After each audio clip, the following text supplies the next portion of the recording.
Good morning, everybody. Ben and Woods, 97.3. The Fan. Summer break continues in here this morning. And, yeah, I got flip-flops on. Don't look at me, squirrely.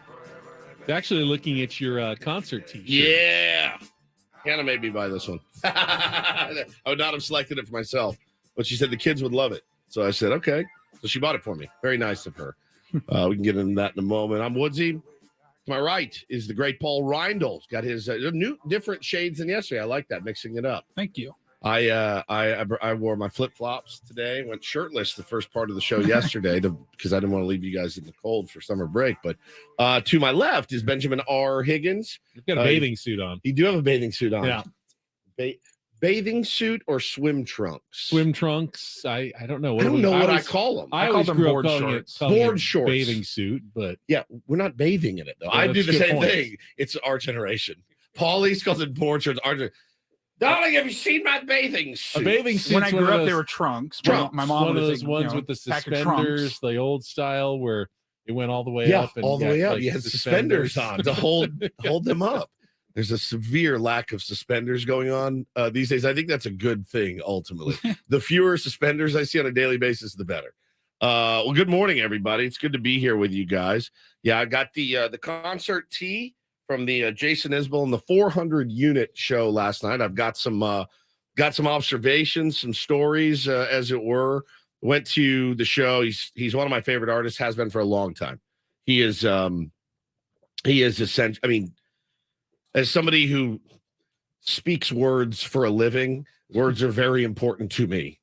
Very important. And in songwriting, they're almost even more so. And you're not going to find a better wordsmith walking the planet than Jason Isbell. You just won't. The man can turn a phrase like nobody's business. And he's just a legend. And so he played Humphreys last night. And Humphreys by the Bay. we've been planning to go for a long time. And I'll say this about Humphreys. Every time a show is at Humphreys, I go, oh, yes. What a beautiful, stunning venue Humphreys is. And then I remember, oh, you got to drive into Shelter Island. Got to find parking at Shelter Island. Then you have to go into Humphreys. And you walk in and you go, oh, God, look at the sun setting and the water and the homes over there in Point. It's beautiful. What's the capacity there, roughly?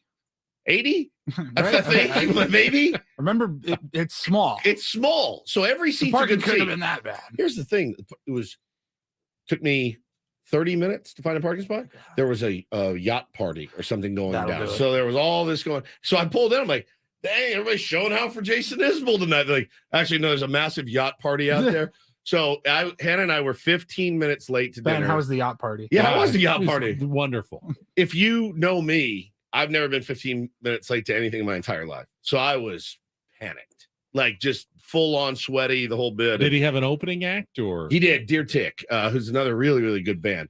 But we were meeting friends for dinner. My beloved Hillary from 91X, midday host over there, who's just been a basically family member since I started in radio. She's amazing. I've never really been. Now, do you eat at Humphreys or do you go somewhere else near there for dinner? Or So we were going to go to this place called Catch. Yeah. Catch. As KETCH. I couldn't for the life of me remember the name of it. It's like a brigantine related. Right. Yeah. I was like, what's this place? Kretsch? What is it? And so we walked in. They're like, no. So Hillary texted. She said, we're next door at the Brig. They got the last table available at the Brig. So we sat down. We had an amazing dinner with I her. love brigantine fish tacos. Yeah, they're it's always so good. Their fish tacos are even better than the fish tacos. Next time you're gonna get the fish tacos. Try the those fish, are good. though. No, Fresh fish. those are good. Fresh. So we had dinner, had a cocktail, delicious meal. Hillary and Chris are just amazing. So then we walked over to the thing, and you walk into Humphreys, you're like, this is beautiful, this is stunning. Well, then you go to your seat and you sit down in your seat, and it's a plastic wedding reception chair that is zip tied to the chair next to it, and then another one zip tied to you. There's enough room between your knees and the seat in front of you to slide, I don't know, like a piece of paper, slice of American cheese between it. So you sit there and you're like shoulder to shoulder, And then somebody in the middle of the row is like, hey, I gotta go get a drink. You're like, so you got to walk all the way out into the aisle and wait. So there's 40 people waiting in the aisle for the one guy in the middle to walk out. Hannah's shifting and I'm shifting and you can't get comfortable. The seat falling asleep. The seats are torture devices. And it's not like you're not there standing up, dancing, like you're watching this beautiful wordsmith play his guitar and sing, and you're like, okay, great. But it's every time. It gets me every time because I'm like, ooh, the setting. The sun is, the sun going down. It's beautiful. It's perfect. It's funny because you can go to a movie theater now, like Cinepolis, and lay down, full recliner, lay back, chicken and enjoy tenders the show in your mouth, and fresh. Concert, you're not going to get that experience. No, ballpark. I guess they have the Jerome's best seats in the house. You kind of have to win those. I think even at sit in those. Even at a ballpark, if somebody needs to get out, there's enough room to do the side turn, the shuffle, or at least just stand up, and let them shuffle by. Can't do it. You cannot do it there, and they jam as many of those zip tied seats in together. But him coming out, so his band is incredible, just incredible, and his wife usually plays with him too. Amanda Shires is her name, and she plays the fiddle. I mean, she's like the best in the world. And then she has this beautiful voice. She wasn't there. So I only wept 3 times as opposed to the usual 9 to 12 times when I go see Jason Isbell. We're leaving dinner and Hillary and Hannah are like, grab those napkins because we're going to need them. There's a power to it. There's a depth to his music and his voice. But when she's singing with him, it's over. Like she opens her mouth and plays one note of the fiddle. You're done for. You're just sitting there like, oh God. But he was great. He was great and shredded the guitar and this is fantastic. Paulie, you'll know what to pull when I tell you the story. So the second song he plays is a song called Stockholm. And he's playing, gets about 2 verses in, turns around, looks at his band, he's like, cut, which I've never seen. He goes, he comes back to the mic, he goes, hey, y'all, I'm going to need to start that song over because a bug just flew in my mouth. So if y'all don't mind, we're just going to drink some water and then we're going to start this one over. And the first thing I did is I looked at Hannah and I said, Paulie knows exactly what I wanted to play. What really happened on that Thursday here at Augusta High School that led to Chris Wood's death? The is that? It's the first thing I thought of. I'm dying in this country ass up town. Flying in my mouth. I can't see pollen. Let's get the out of this country, mother. I can't even see me. Didn't know Shelter Island was so bad. So full of mosquitoes or something. So he shuts it down and they start over and he just wrecked it. He wrecked it. So we stayed and we left before the encore. And I'll tell you, Benny, I don't know how you do this. I had 1 drink, so I'm not hungover. But I got home and I laid in bed and was like, I can't sleep.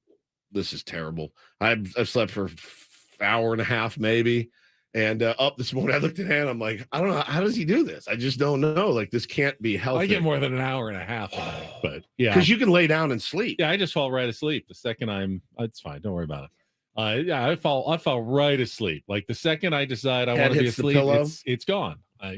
It's just not a problem anymore. But man, yeah, if you're only doing it once in a while, you're not in your normal patterns and it can be difficult. So it's terrible. But I'm glad you went. Even I like Jason Isbell. I think my favorite concert I ever went to was I think it was 4th Vacation 3 years ago when Shelly and I went to Charleston to see the Jason Isbell show. It's like 12 and his wife ago. It was just him and his wife, and they were fantastic. It was acoustic, really, and it was really terrific. He's he's incredible, and you look at some of the lyrics to his songs, and again, and look. Like what you like. I don't care. I mean, you're going to go see Morgan Wallen this weekend. That's fine. Good for you. You don't find the depth of the words and the topics broached that he talks about, like on his new record too. And God, he's good, man. And he shreds. He's like the country music Eddie Van Halen up there, just shredding guitar and slide guitar. And he's incredible. And he's been through a lot. been through a lot. It's very relatable to a lot of us that are trying to be better humans every day. When you hear those words, yeah, man, he got me a couple times last night, as he always does. But it was a great night, and it was great seeing some old friends and having a delicious meal and going to see some live music. The is that? So good, I couldn't believe it happened. Now you're Chris one Wood's death. The is that? your one cocktail wasn't one of those Bali High Mai Tais. No, we did not Shelter go to Island, Valley because High because that would have been enough. If that was your one, I could totally understand why you were feeling it this morning. Because those are the equivalent of about 6 drinks in and of themselves. I've had them before, and they limit you to 2 at that restaurant on Shelter Island. But I will say this: my ass is killing me right now from sitting in those. Yes, my ass is killing chairs, me right now. It's just, I love the place. It's a great venue. You got to figure something out. You got to figure something out for those seats. Who is Humphrey anyway? Who the hell is Who is Humphrey? Humphrey? You're a Humphrey. If you're listening, you're a cheap SOB. Get some better seats in there, Humphrey. Whoever you. It's just a beautiful place, though. Like, it's that whole area down there. You see the skyline, and you're just like, I can't believe this. I've seen shows from the water, kayaking. Yes, It's dude. awesome. It's unbelievable. More comfortable seat. A kayak. Yeah. Actually, the raft from Castaway. Better place to watch a show than the actual seats there. What about a half broken door? Half broken door? Just one of you on it. Megan holding on to it, you laying on it. Right, of course. Can I get up there? No, there's no room. I'm watching Jason Isbell up there. But it's it was awesome. It was awesome, and I'm so glad I went. And Paul says he has a boat next to Humphreys. Paul, I'm Woods. Would you like to be best friends with me? And whatever you need. Like, you want to come in the show, I'll let you do a segment, whatever you want, Paul. Let's be best friends. How about that? So anyway, I got a headache. I'm really tired. Slowest sports day of the year yesterday. Yeah, We're gonna great day. Great day. Go out and just Actually, it is. It's a perfect day, isn't it? tonight would have been better. Because I don't feel like I missed watching anything. You didn't miss anything. I missed the soccer match. We need all hands on deck this morning. I'm ready. I'm here. Okay. We're gonna push through this thing. I did watch the soccer match. If you want to talk a little bit about USA Panama, did not go well for Team USA, or actually a lot of the fans apparently anybody in attendance at Snapdragon Stadium last night. It was a little toasty in Mission Valley. We will get into that story, and of course, it is almost time for the second half of the baseball season. Our Padres return tomorrow. Here we go, in baby. Philadelphia. 4 games in 3 days against one of the teams that they need to chase down in the second half of the season. Huge series coming out of the All-Star break. So we will talk about that as well. And I started planning what could be first or second vacation already next year. First or second? I was looking up hotel rooms in Seoul, South Korea. Did Just you on really the- look? yeah, on a whim. I even went onto the Eater app as Seoul to see what kind of restaurants you might want to eat at if we make the trip with the San Diego Padres. So we'll talk about that That's announcement. the 3rd week of March. Who are you kidding? That's at Probably least third vacation by then, by March. Once a Okay, month next year. I told you yesterday I needed to plan something. Yeah. Started planning possibly a trip to South Korea with the San Diego Padres. I want it for you. So here's the deal. Also, guys, while it might have been a slow sports day, we have a segment. Well, Eric says, take the radio equipment, Ben. You can do the show from do there. the show from there. Eric, USOB. We have Bit Inception coming up at 7. It's a crossover of 2 of our favorite bits from the last couple weeks. Yeah, a couple months. You guys will hear it at 7. I didn't have anything to do with this, but apparently I'm also. You had more. You had more. Yeah, you are instrumental. We couldn't have done it without you, to be honest with you. Literally we couldn't have done it. So 7 a.m. Bed Inception. You guys are really enjoy this. I will get our daily ditty. Listener Joe, one take on Woods yesterday, so he gets the pick, and then we are off and running here on a Thursday. Glad to have you with us, Ben and Woods. Get our first check of traffic with Kelly as we get going on a Thursday on San Diego's #1 sports station, 97.3 The Fan.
Daily Ditty selection from listener Joe. That is Roger Daltrey of The Who. Is it not The Who?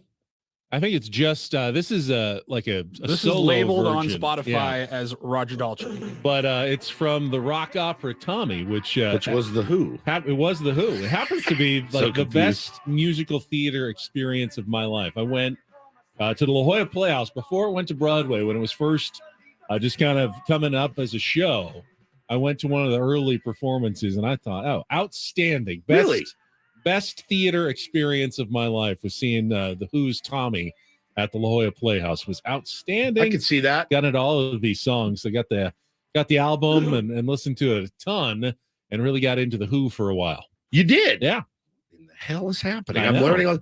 I would be lying to you if every time I played pinball, which I do, there's a place we go eat dinner and they have a pinball machine. I always play pinball and I always think, that deaf, dumb, and blind kid sure played a me. And I think pinball. about it every time I play pinball. And yeah, Tommy, great rock opera. We've lost our way as far as rock operas. And I feel like if my favorite band was like, hey, we're coming out with a rock opera, I'd be like, Cringy, yeah. a little bit. But maybe Morgan Wallen will do a rock opera soon. I bet that will be great.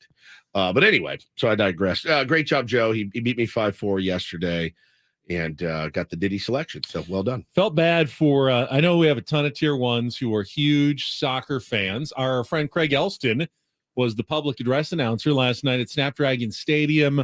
Members of the American Outlaws, who are the U.S. men's national team and women's national team fan club. They have a big supporters group here in San Diego. All so excited to actually get a real-time international match with the United States playing Panama last night at Snapdragon Stadium in the semifinals of the Gold Cup, and it just did not go well all the way around. First of all, it was hot and the sun was kind of beating down. It was a weird 4:30. Very odd start was a weird start time. I don't know why. Was there a rhyme or reason? Well, to that? I mean, there Did we not learn our was lesson? two semifinal games. The other one was in Las Vegas. It was Mexico against Jamaica. They wanted them on at separate times. Makes sense. So you had one go early, the other one went later, and they chose the Mexico one to be later, probably because It's Vegas. I think Mexico is the bigger draw. They get huge ratings in Mexico, big game, bigger stadium. So they made that the primetime game. So San Diego kind of got the short end of the stick when it came to start time. 4:30, not easy to get to. You're driving through San Diego traffic. It's Thursday. People are still at work. Made it look pretty much half empty when the game started. Now, it was sold out. They announced in attendance, I think it was just under 32,000, which is pretty much full at Snapdragon Stadium. But it didn't look like that, at least for the start of the game.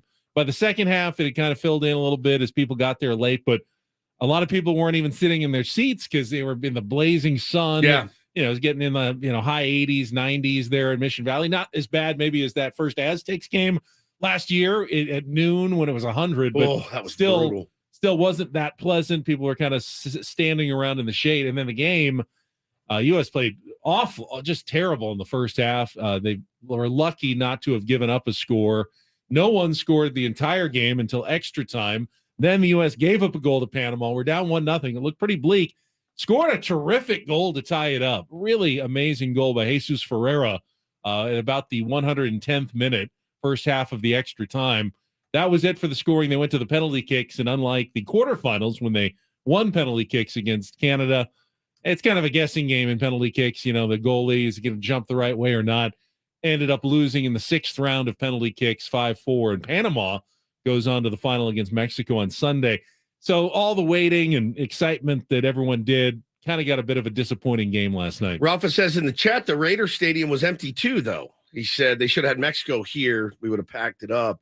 Man, the scenes that I saw again, and a lot of people reporting on it, just the heat. People were walking around the concourse trying to find some shade. And then there was the quote. Who was the quote from the other day that was like, yeah, we're not building, we're not putting I think any. It was one of the Saquon. MLS guys. Cody Martinez from Saquon, Yeah. one of the owners of the new MLS team, was asked at one of their supporters events they had, are you guys going to put in some like shade sales, before the MLS team starts play in 2025?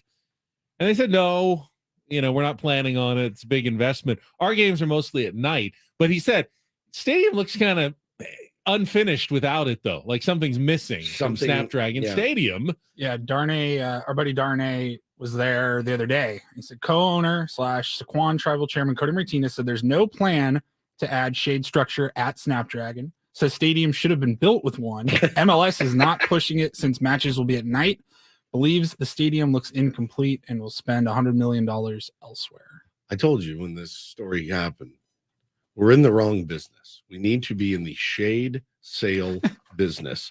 $100 million for shade. We are in the wrong business. Period. The end. We could go to them. I mean, anything that's solid can provide shade. Correct. Right? We could go to them and pull a hacksaw and say, we'll do it for $50 million. That's what we could do. We'll say, well, what did you say the cost was? 100? We'll do it for 50. It's something he used to do with endorsements, apparently. So that we could do that.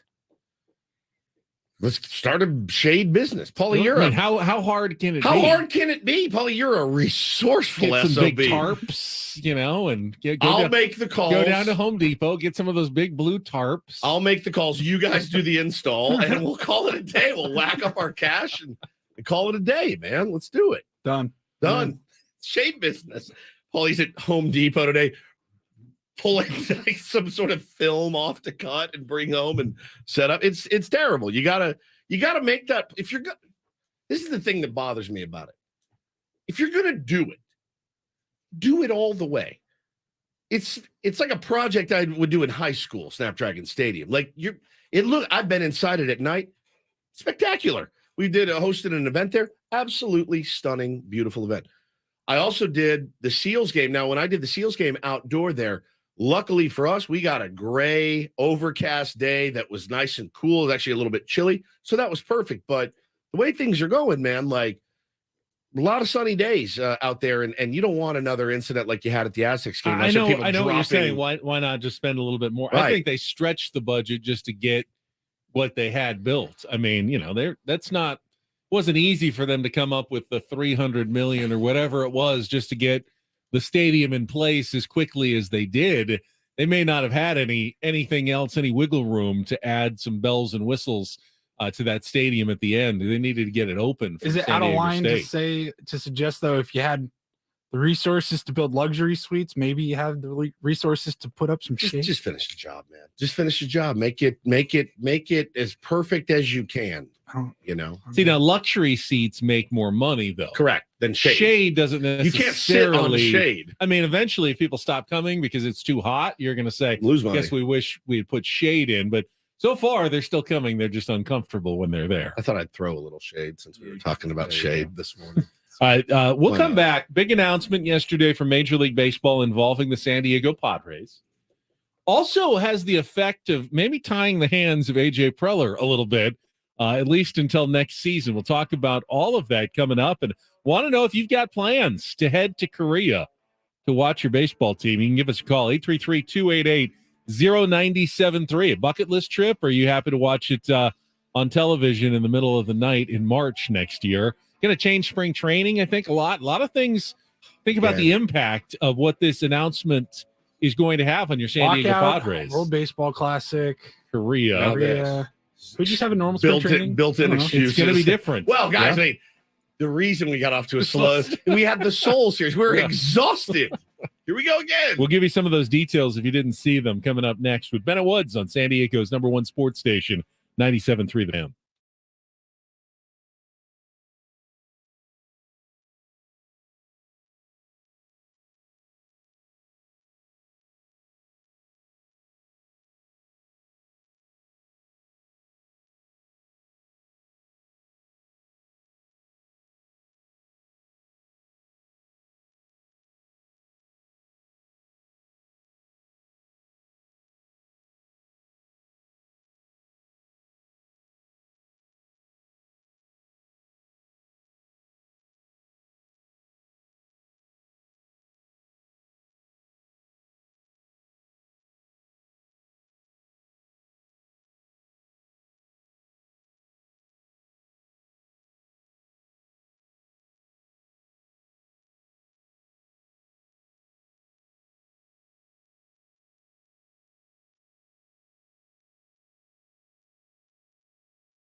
This hour on the Fan is brought to you by Cars.com. Whether you're looking for the perfect summer road trip car or something you can zip up around in, visit Cars.com today. They have over 2 million cars for your 2 million summer possibilities. Head to Cars.com, check out the possibilities. Cars.com, where to next? Usually we lay out the guest list for the show sometime in the first hour. I believe for the third. Did you guys have any guests on Monday? We had Eric Kratz. Eric Kratz, Okay, so you former have- big league and catcher. The last Sammy. 3 days we have been guest free Yeah, during our summer break. Monday Summer wasn't break. summer break. No, Monday wasn't summer Just break. summer break. We've been taking a break and giving our regulars a little break as well. Today would be an Eno Saris Thursday. He came in studio last week. Yeah, dude. We're giving him the All-Star break off. All of those regulars will be back. Ask next him about week. the exit velo from the All-Star game. Yeah, So or- that Soto hit is promising. Very high exit velo. No, give the man the week off. By the way, I was going to tell you guys, I'm very proud of both of you and us for that. Like, that's not easy to do. And we're not done by any stretch today. We could absolutely hit the wall, but I'm very proud of the last 2 summer break shows that we've done. It's fun to challenge yourself when you have a platform like this. It's really fun. And it's terrifying. It's like working without a net sometimes, you feel like. And that's sometimes what an interview can be, is a net.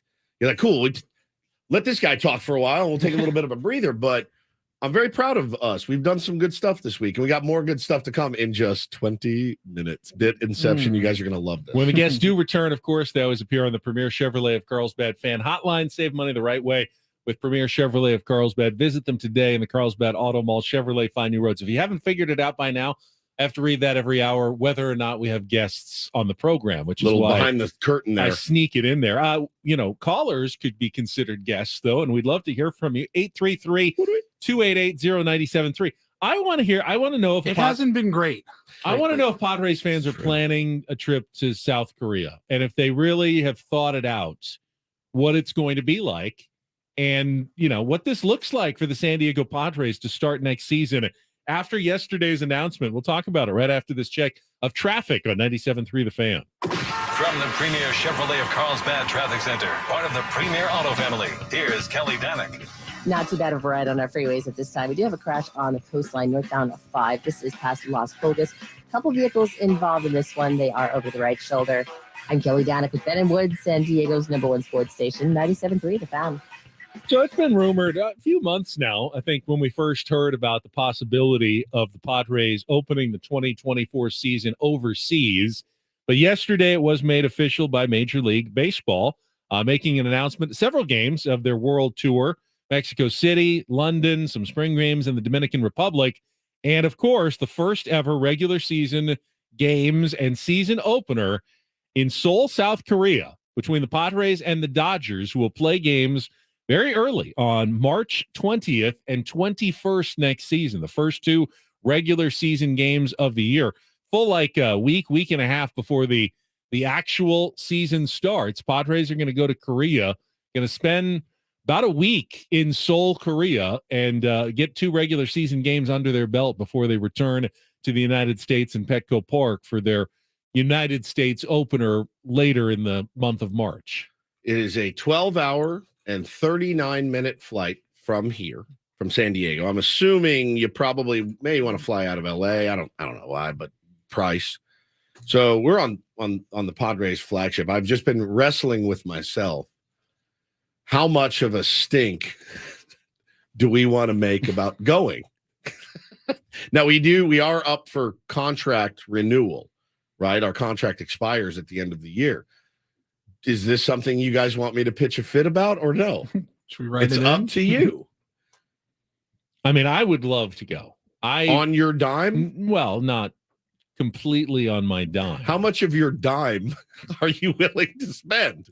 Well, I'm looking 3 of your dime? I'm looking at flights generally for like coach seats round trip to Seoul, South Korea. You're looking around $1,500. Have you ever per flown person. coach? Yes, I have You flown have? coach. All right, cool. I've never flown coach to Asia on a 12-hour flight. I've never been on a 12-hour flight. I think the longest flight I've ever been on was like 9 to 10 hours from London to San Diego. You guys work with me every day. You'd probably enjoy that, right?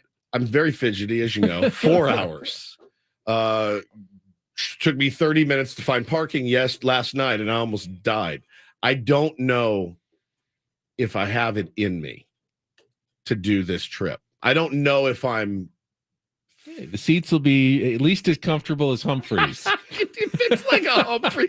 We get on the seats are zip tied together. I'm like, here we go again. Holy Humphrey's air zip tied together. I'm sitting next to Ben, just sitting there going, "Oh my God, how did you talk me into this?"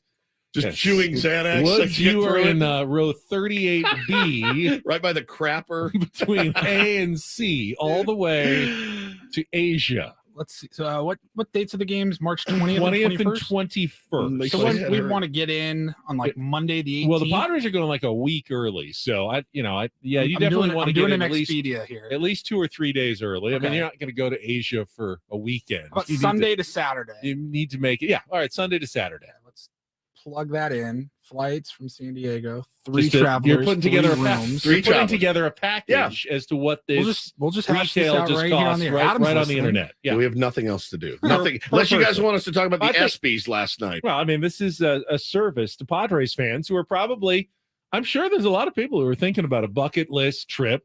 Whenever are you ever going to get to see your Padres play in Asia again?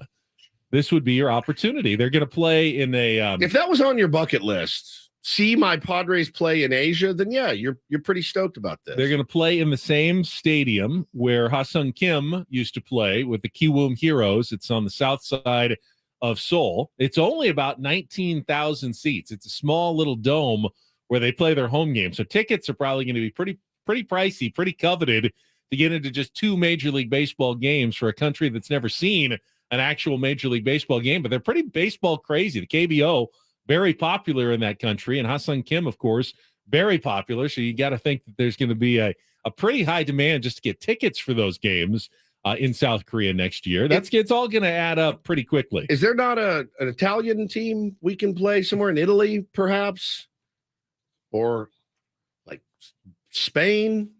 Are you hoping for like Italian food on your trip, like a more of a European vacation? Yeah, I Korean barbecue would be delicious, though. Have you ever had Korean barbecue? Really good. I feel like that's an Americanized version of something. I do. I feel like we said, let's just make it our, like with the Hawaiian shirts we talked about yesterday. I don't know. It's a 13-hour flight.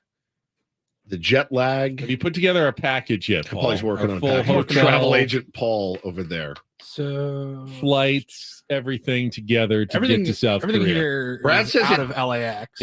Brad in the chat says it snows hard in March there. Wow, did not know that. Didn't know that. Maybe either. he's lying to us, but I'm going to choose to believe him because if it's in the chat or on Twitter, it must be true. Now you really want to go, and you said your mom wants to go, take the kids, so you're probably going. I don't know. I mean, it's still, even if you want to go, like I said, this is a pretty serious venture to try to plan a trip to South Korea. How about a Hawaii stadium? That would be where you'd want to start the year. Padres have played regular season games in Hawaii before. We have pitched a couple of ideas here to do like flyaways and stuff to like Philly. So I find it hard to wrap my head around. Like I don't want to lay out for it on my dime either, but I guess if we went, it'd be an experience. I guess I need more experiences. I also brought up the fact that they released a video yesterday. Ha-Seong Kim talking about how excited he is to go back to his home country to represent the Padres, to play in Korea in a Padres uniform. You kind of tied AJ Preller's hands here. You kind of got to keep Ha-Seong Kim now. Not that they were planning on trading him, but he's a guy who has built value with 1 year left on his contract. But now it's almost like you can't. I mean, from a business perspective, you cannot trade. You cannot trade him, at least before the trip to Korea next year. I would not want to. Get that on the record. I'm not saying that I want. Yeah, I love get that on the record. Love Ha-Seong Kim, but he's invaluable to this team. That being said, yeah, you did exactly that. And that's a guy that would fetch a pretty good haul right now. Not that we want to. Again, for the record, we love Ha-Seong Kim, want him to stay forever. But yeah, you're pot committed at this point to having him there. It would be very, very strange. But Also, I'm not sure if this means the Padres will probably start spring training a little earlier. Usually it's around the middle of February, like February 15th, 16th. But if they're flying out to Korea on March 13th, I wonder if they're going to maybe get like an early start, like a few days, like a week early to spring training. Like it'll be Super Bowl Sunday, and the Padres are already be at spring training at that point because they've got to get going a little bit early. Now, they will also, after the game, come back and still actually be in spring training. They'll have like 2 more exhibition games before playing their 3rd regular season game. That schedule, that hasn't come out yet. I think usually it's in August or September for the next season, and we'll find out where the United States opener is, whether it's at Petco Park. Probably in Miami. They'll be on the road. Yeah, nice little fly the opposite direction somewhere. But East Coast road trip. What'd you come up with? So Expedia has done. Now this was very quick. Right. I haven't done a whole lot of research, but Adam, just so you know, I've got us 3 rooms. Okay. I did upgrade to king size beds. Thanks. Needed. Everything else was like small twin size beds. We got our own rooms. Okay, good. We're staying at the Voco Seoul Gangnam. How many stars? It's an IHG hotel. It was rated pretty high. It got 9 out of 10 Okay, on nice. Expedia. That's good. 3 round trip tickets out of San Diego. It's basically out of LA because you do fly up to LA, hang out at LAX for like 3 or 4 hours. So it's a total of like 17, Adam, if you really need trip. us to save the money, I'll drive us up to LA. Okay. So we could maybe trim this down, yeah. but I got us at just under $7,000 total. $6,980. That's it. Should be a no-brainer. That's easy. Odyssey can afford that, I'm sure. No problem. Book it. Just go ahead and book it. Put it on Kluger's credit card now, and then we can always cancel. We can cancel later. Adam, you can keep the points if you want. Yeah, 7,000 points. That's a lot of points, miles to now take your own family vacation later. It was $7,212.90, but if I book right now with Expedia, I can save $232.62. That I looking out for the company's dollar right there with the Expedia savings. That's nearly a savings of 2.5%, Paul. That's fantastic. Per capita, by the way. What's the deductible on that? What's that? What's the deductible on that, Paul? Oh, yeah. Now, are we buying trip insurance? Free Wi-Fi? We passing on that? Excuse me. So, I didn't think. Do we need a car? Well, here's the deal. I do firmly believe this. If one goes, we all must go. Right? One go, all go. Yeah. Yeah. They can't. Ben's like, Benedict Higgins. See, guys, I'll be off in Seoul. Be like, again? Oh, no. So I feel like if one goes, are people planning on going out there? Do we have callers on the line? We got Dean on the line. Dino. I don't know if he's I don't think he's planning on going to Korea. Are you going to Korea, Dean? I am not. Okay. I wanted to say, just listen to you guys talk about this. You 3 absolutely have to be out there for that. For one, it's a once in a lifetime type of thing. But I think just for the show content and promotion and content, exactly. You guys need to make that happen. So, think of the video content that we $7,000 for content is what all Adam hears right now. He's like, you can get good content at home. Ben and Woods drinking shochu. No, Adam, this will be really good content. What is shochu? That's like their alcohol. It's like a vodka. It's Sunny D in it. Yeah, mix with a little Sunny D. Why not? Call her a day. All right. Should I fill this out? Like travel information? Fill it out. Okay. Yeah. You need my social? So when do you think that? I don't know when the game times are, but with the time difference, when do we broadcast? Like our show would be on, Paulie said, from 10 p.m. to 2 a.m. local time. It's 10:53 p.m. there. So 6:53 a.m. So our show would start at 10 p.m. later that day and finish at 2 a.m. the following day, if we did a 4-hour show from Korea. So I guess if the game was like a 6 o'clock game in Korea, we'd be on right after Sammy's post-game show. So the game would start around 2 a.m. here. It would wrap up around 5. Sammy would do the post-game show leading right into our 6 a.m. start. That's perfect timing for us. I guess it is. All right. I mean, and I hear Seoul's a 24-hour town. So we do the show. We get off at 2 a.m. We hit the town, get some cocktails, get some food. Shochu. We still will want to go to spring training in February. Yeah, so it's double trip. Paulie and I'll be at fantasy camp. So we're gonna need, we're gonna have to. I'm gonna need like $40,000 extra, just so you know. I'm sure that'll No problem. But yeah, I mean, as you said, no built-in excuses already for next season, but it's going to be a logistical headache to say the least to figure out spring training, the trip, coming back, getting everybody rested and ready again to go for another opening day, a week later, all something that the Padres are going to have to factor in and plan for. And, 2 important games against the Los Angeles Dodgers with the new schedule, and you're only playing 13, 14 games, what it is against your division rivals. You can't punt on any of those. You got to be ready to play in those first 2 games of the season against very important team that you'll be facing. Yeah, no question. I mean, is there anything worse than doing 28 hours on a plane to go watch them get beat by the Dodgers twice? It's not. I mean, that would be terrible. But at least we get our shoju in us and how many T-shirts do we need to sell on our merch store? He is mostly excited for Korean barbecue. Like every time he talks about it, his face lights up. I think that's excited. like the McDonald's. Like I think you were right, Woods. I think it's something we invented. Maybe I'm wrong. I'm just talking on my ass here as usual, but I have no idea. So we'll find out, won't we? It feels like you will find out. It really feels like you're planning on going. All right, you guys are planning something. Oh, yes. Bit Inception. When bits collide. Also, we got a real or fake game coming up. Chance to qualify someone for a trip to Las Vegas. Not quite Korea. It's a little closer, but still a lot of fun. Probably Korean barbecue there. Got a text from Adam. Let's see what that is. Oh, good. Coming up next with Ben Woods at 97.3 The Fan.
I like the fact our boss Adam is at least asking the questions. All right, when will the game start? What's the time difference? So it makes me think that it's I think a I got possibility him a here. fairly reasonable price. I do too. Well done. Flight coach. Paulie, you need another job as a travel agent on the side. All right, let me upgrade the flights. Yeah, take a look. If we're gonna do it, let's do it right, Adam. First class. You all know, the way. hey, if the Padres want to just take us with them on their plane, that would be fun. I don't think they like us very That much. much, if I'm yeah. being honest, They're going so. to save us some seats on the back of their charter Yeah, flight. I really don't think they like us. I can picture Woods sitting next to Manny the entire flight. So from- anyway, I don't want to bother you, but I'm going to bother you incessantly for the entire flight. So, what was it like? What's it like being able to do whatever you want with a glove? It's incredible. Anyway, you come home when we get home. It'd be Show like Bo a couple 3 things. hours in, Manny is, can I move my seat, please? Anybody? I need a cocktail. Chris Here. Farley. Yeah. Hey, Remember? you remember that when you time? kicked that ball and you were in foul territory and So threw him cool. out at first? Oh, That was man. awesome. That was awesome. They would. That's part of the reason they wouldn't let us on the plane. I'd be wearing guys out the whole time. All right, Paul and Ben, you guys are good. Oh man. Woods, I'll hold it down here. You guys go have fun. I'll be here. I mean, I got two little kids. I can't, and I'm not bringing them. I'll tell you that right now. There's no way. You don't think you just up and leave for a week? my wife, because Asia? we're already going to fantasy camp for a week. We're already going to spring training for a week, and then a week later, I'm like, I'm off to Seoul. See you guys later. Hannah will murder me. Like she will literally steal my soul. I just don't know if I can pull it off. But steal your soul. While you're wearing a soul patch, you can have in Seoul. All right, so trying to think of the best way to set this up. All right, so when bits collide, I like. So we've been having some fun with Ben. Go figure. A couple weeks ago, Ben, we were talking about the bad things we did as a child. Turns out Ben did nothing bad, nothing, zero. Never ding dong ditch. Never made a prank call. And so Paulie and I, we did a prank call when you were out. Now, there's another thing that we did. It took us 6 months essentially to get this bit done. And it was things that Ben likes. You like a lot of stuff. You like a lot of stuff. This is what that sounds like.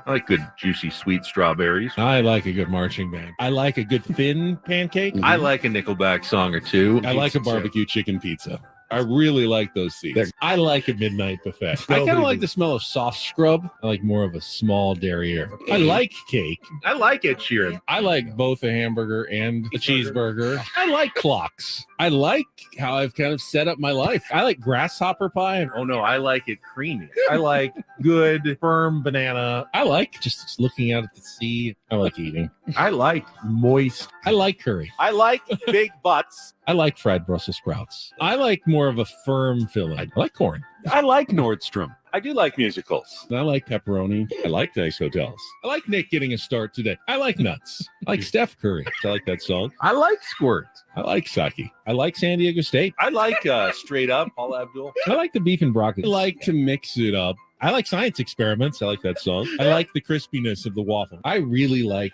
cheese. I like the little lunch meat. I like very straight lines. I like cannelloni. I like a well-crafted headline. I like brown sugar. I like maps. I'll say I like Justin Turner. Okay. Every time I hear there's one I feel like I like what he said. I like when Ben says I like Steph Curry. I don't know why. It just kills me every time. So Paulie and I we had an idea yesterday. Ben was in like a meeting with one of our sales reps, and I go, Oh my God. all right, Paulie, go into the I likes. Pull all of the food. Okay, pull the It's food. a lot of food. It's a in the lot of I food. likes, And I that's said, for sure. pull the food from the I likes.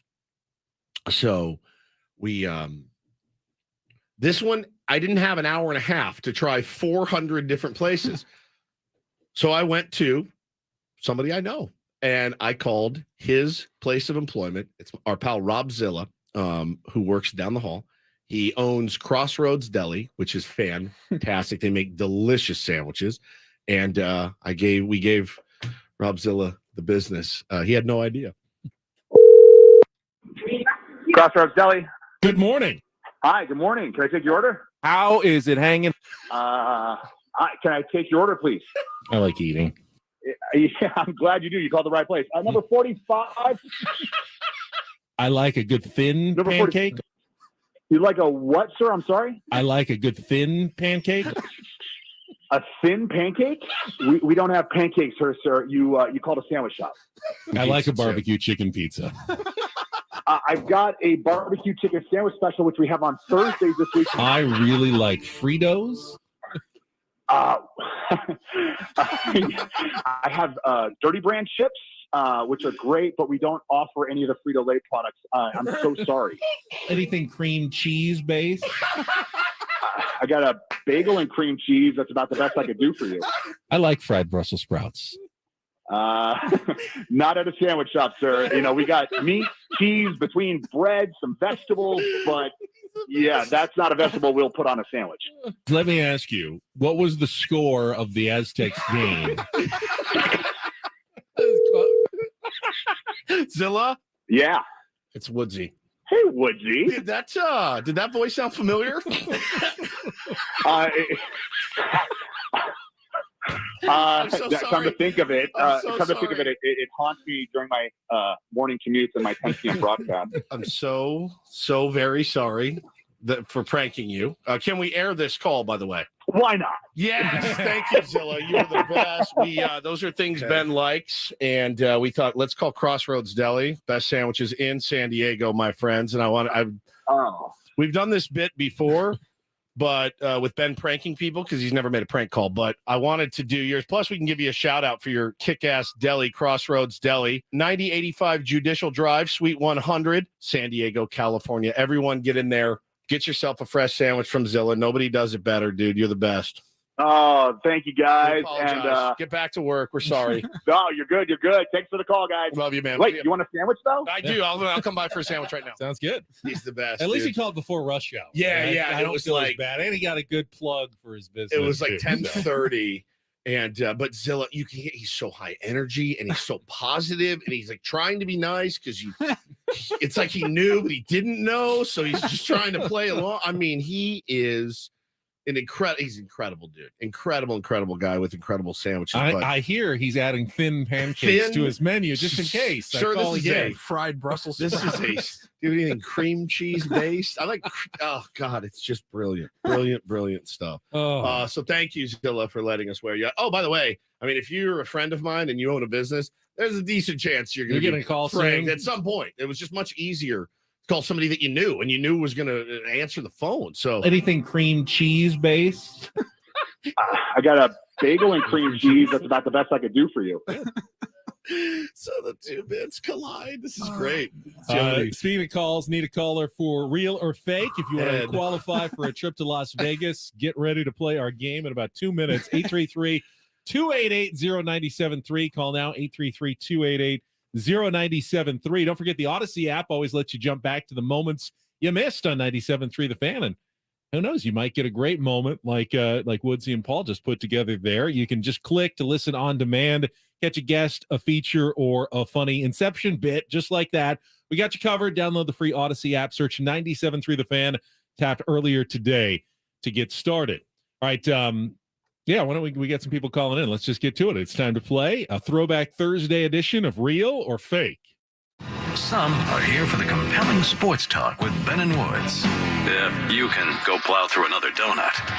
It's time for Real or Fake on 97.3 The Fan. Tell the people what they'll win today. We got Raphael on the line. He is playing to try to qualify for our monthly grand prize drawing. It is a trip for two to the Westgate Las Vegas and 2 tickets to Skid Row and Warrant with special guest Paralandra in the International Theater at the Westgate on September 30th. You can get your tickets at Ticketmaster.com. Check out the $70 million in room renovations at the Westgate Las Vegas Resort and Casino, home of legendary Vegas fun. Good morning, Raphael.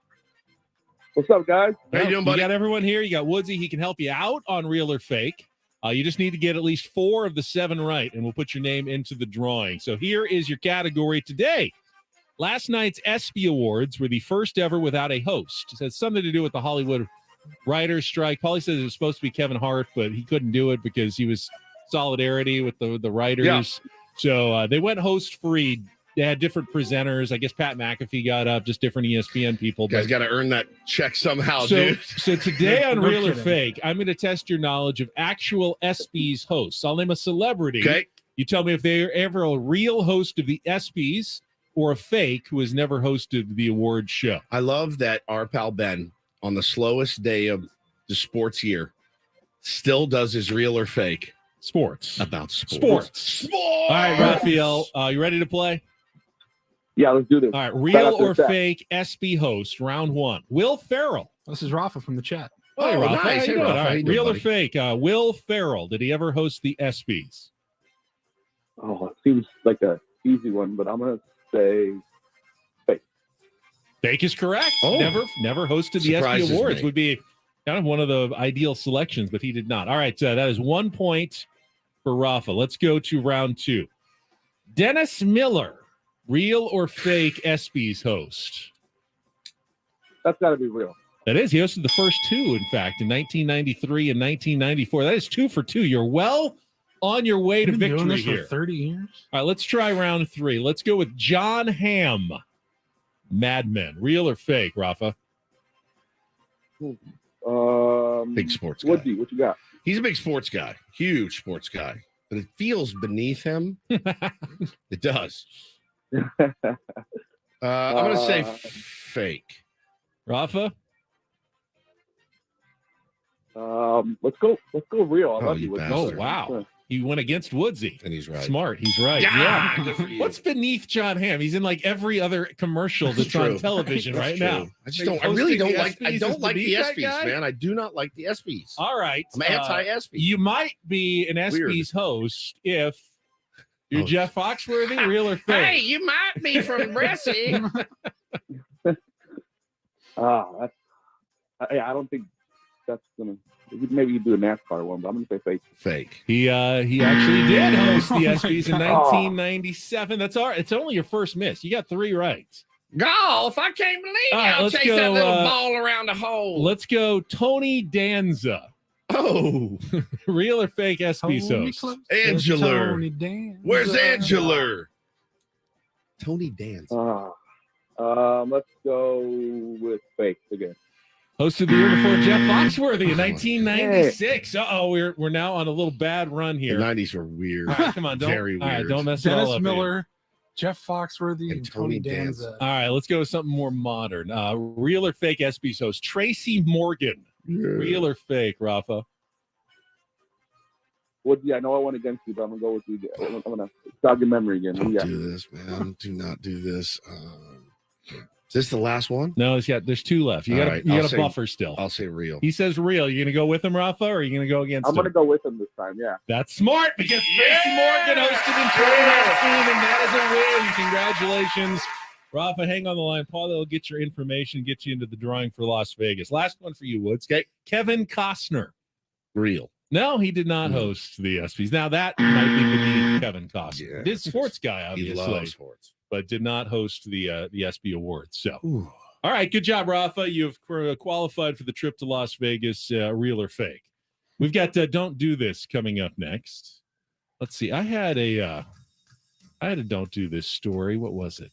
Was it cat pervert? No, you have a. Is that your? I'm intrigued. I must say. Let's save. Oh, I got one. Let's save cat pervert. Remember when we had Ed Orgeron on the show? Yeah. I got a Coach O related. Don't do this. Is he in story. trouble again? It's not his fault. All right. Not his fault. But he was. Never His is. name came up yesterday, and it turned into a don't do this. Do moment. your Ed Orgeron. Take us out. Don't do this. Coming Oh my up God. next No, never mind. on San Diego's #1 sports station, 97.3 The Fan. We'll be back after traffic.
this. Listen, if I've said something bad, I mean, tell me I'm a bad boy. Just tell me I'm a bad boy. Why? Just why? I get the argument. You don't have to explain it to me. I'm not a moron. Let me tell you why I am a dumbass. It's time for Don't Do This. Don't do this. On 97.3 The Fan.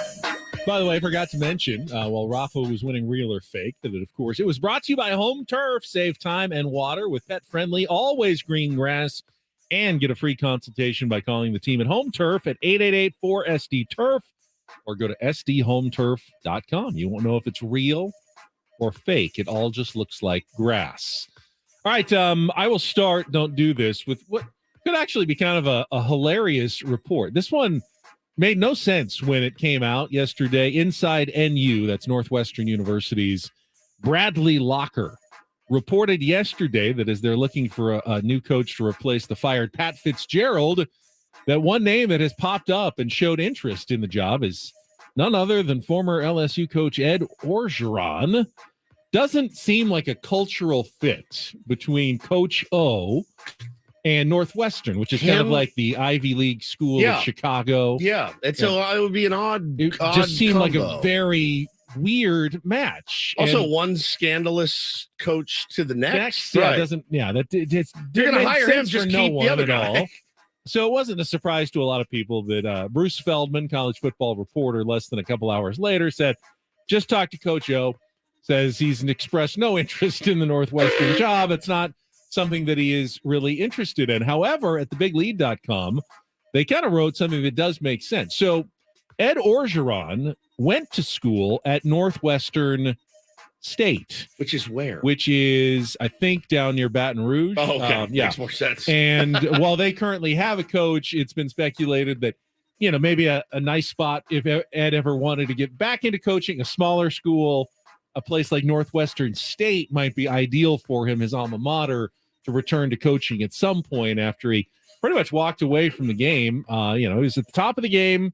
We had him on, and then it all went downhill for him. Remember? He's not the first that's come on this program.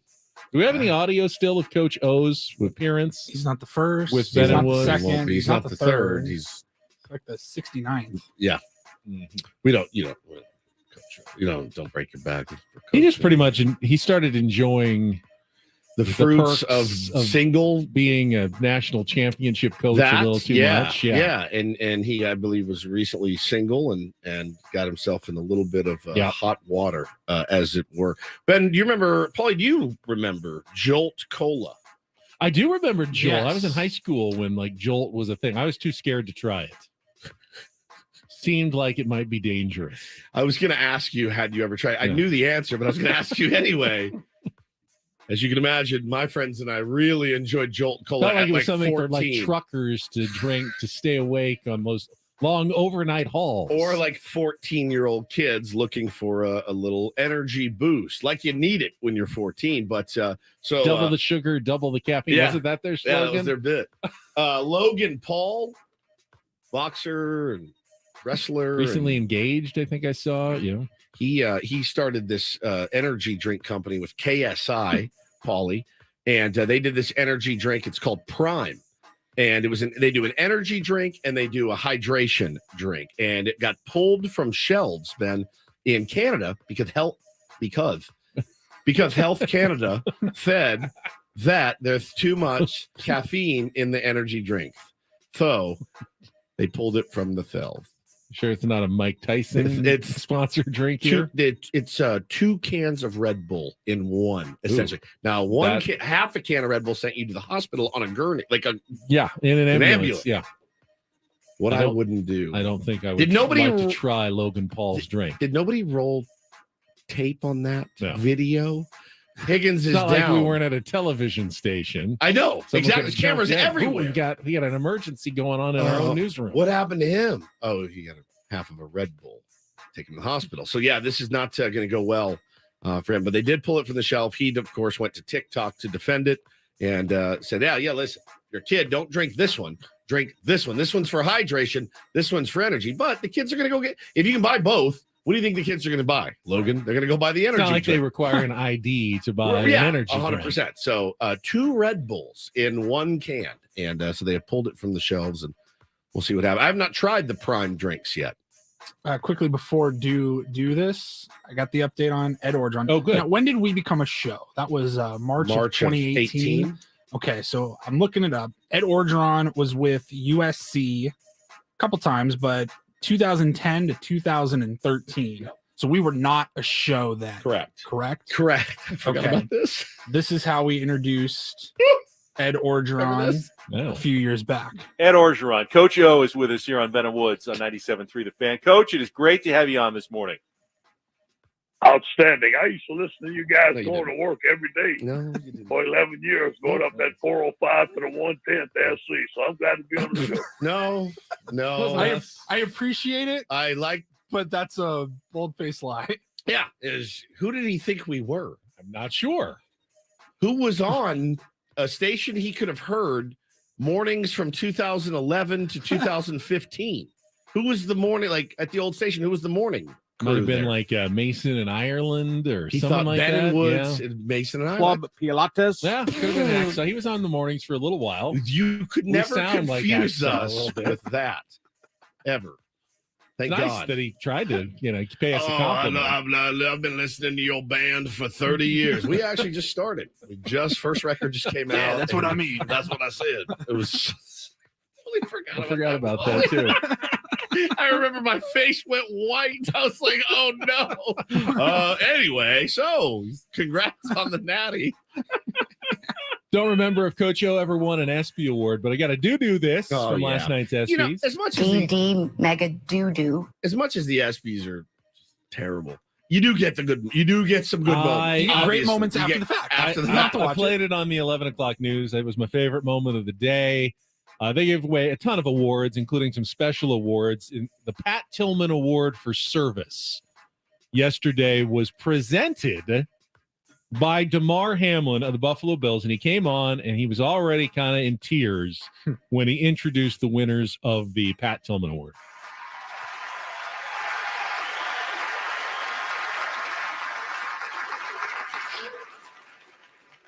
Please welcome this year's recipient of the Pat Tillman Award for Service, the training staff of the Buffalo Bills. Oh, yes.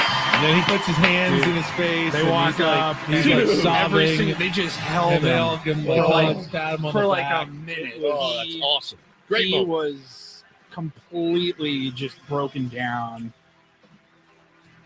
Man, That that was is really, that's really, beautiful. really cool. That's I beautiful. was tearing up watching that. That is last night. absolutely beautiful. There Great, was also a newsworthy moment last night at the ESPYs, as long as we're talking about it. Maybe a little corny, but LeBron James got up on stage, Got that. won the award for, I think it was record-breaking performance of the year for LeBron. And, ever since the Lakers were eliminated in the Western Conference Finals by the Nuggets, been some speculation about LeBron's future. I mean, we all thought he wanted to stick around to play with Bronny, but after that game, he kind of made it sound like, I need to think about it, where I am, my age, whether I'm going to come back. He ended the speculation last night at the ESPYs. The day I can't give the game everything on the floor is the day I'll be done. Lucky for you guys, that day is not today. I think LeBron wrote that himself, or does he have a team of writers? Wow, just so you guys Lucky know, for you guys, that day is not today. I today can't give you everything I have, so I'm going to take off. I'll see you guys tomorrow. He stayed up too late last on a night. Friday. I can't give you It everything is I got. well. Today is that day. He had a cocktail, and now Woodsy is out. He can't give you everything. Luckily for some of you guys listening, today is that day. So I'll see you guys tomorrow. You're doing great. Keep up the good work. Your son, Jack, is here screening phones, and he's our new co-host today. And He's he gonna has fill in for you. expressed a desire to work in this business. I don't know why, but he has expressed a desire to work in this business. Jack, today's your big break. Come on in, and you can use my Twitter and everything else here on the show account and the chat. And you guys have a great rest of your show. I'm going to go home and grab a little. All right. little nap. What are we talking about next segment, Jack? Your What's big the break, tease? Give us Jack. the tease here. What's coming up next? We got no more prank calls in the hopper. Well, who's but- going to screen our calls if we're going to take more phone calls at Actually, I'll go do that. 833-288? I'll go do that. He's got enough in the tank to screen calls. That I do. That you have Hello? not retired from. Correct. All right, we'll be back. That was Don't Do This. We'll be back with more Ben and Woods on San Diego's #1 sports station, 97.3 The Fan.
that is something that has reared its head in your life, and you're in your early.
Apparently, Woods wants to get serious for a segment.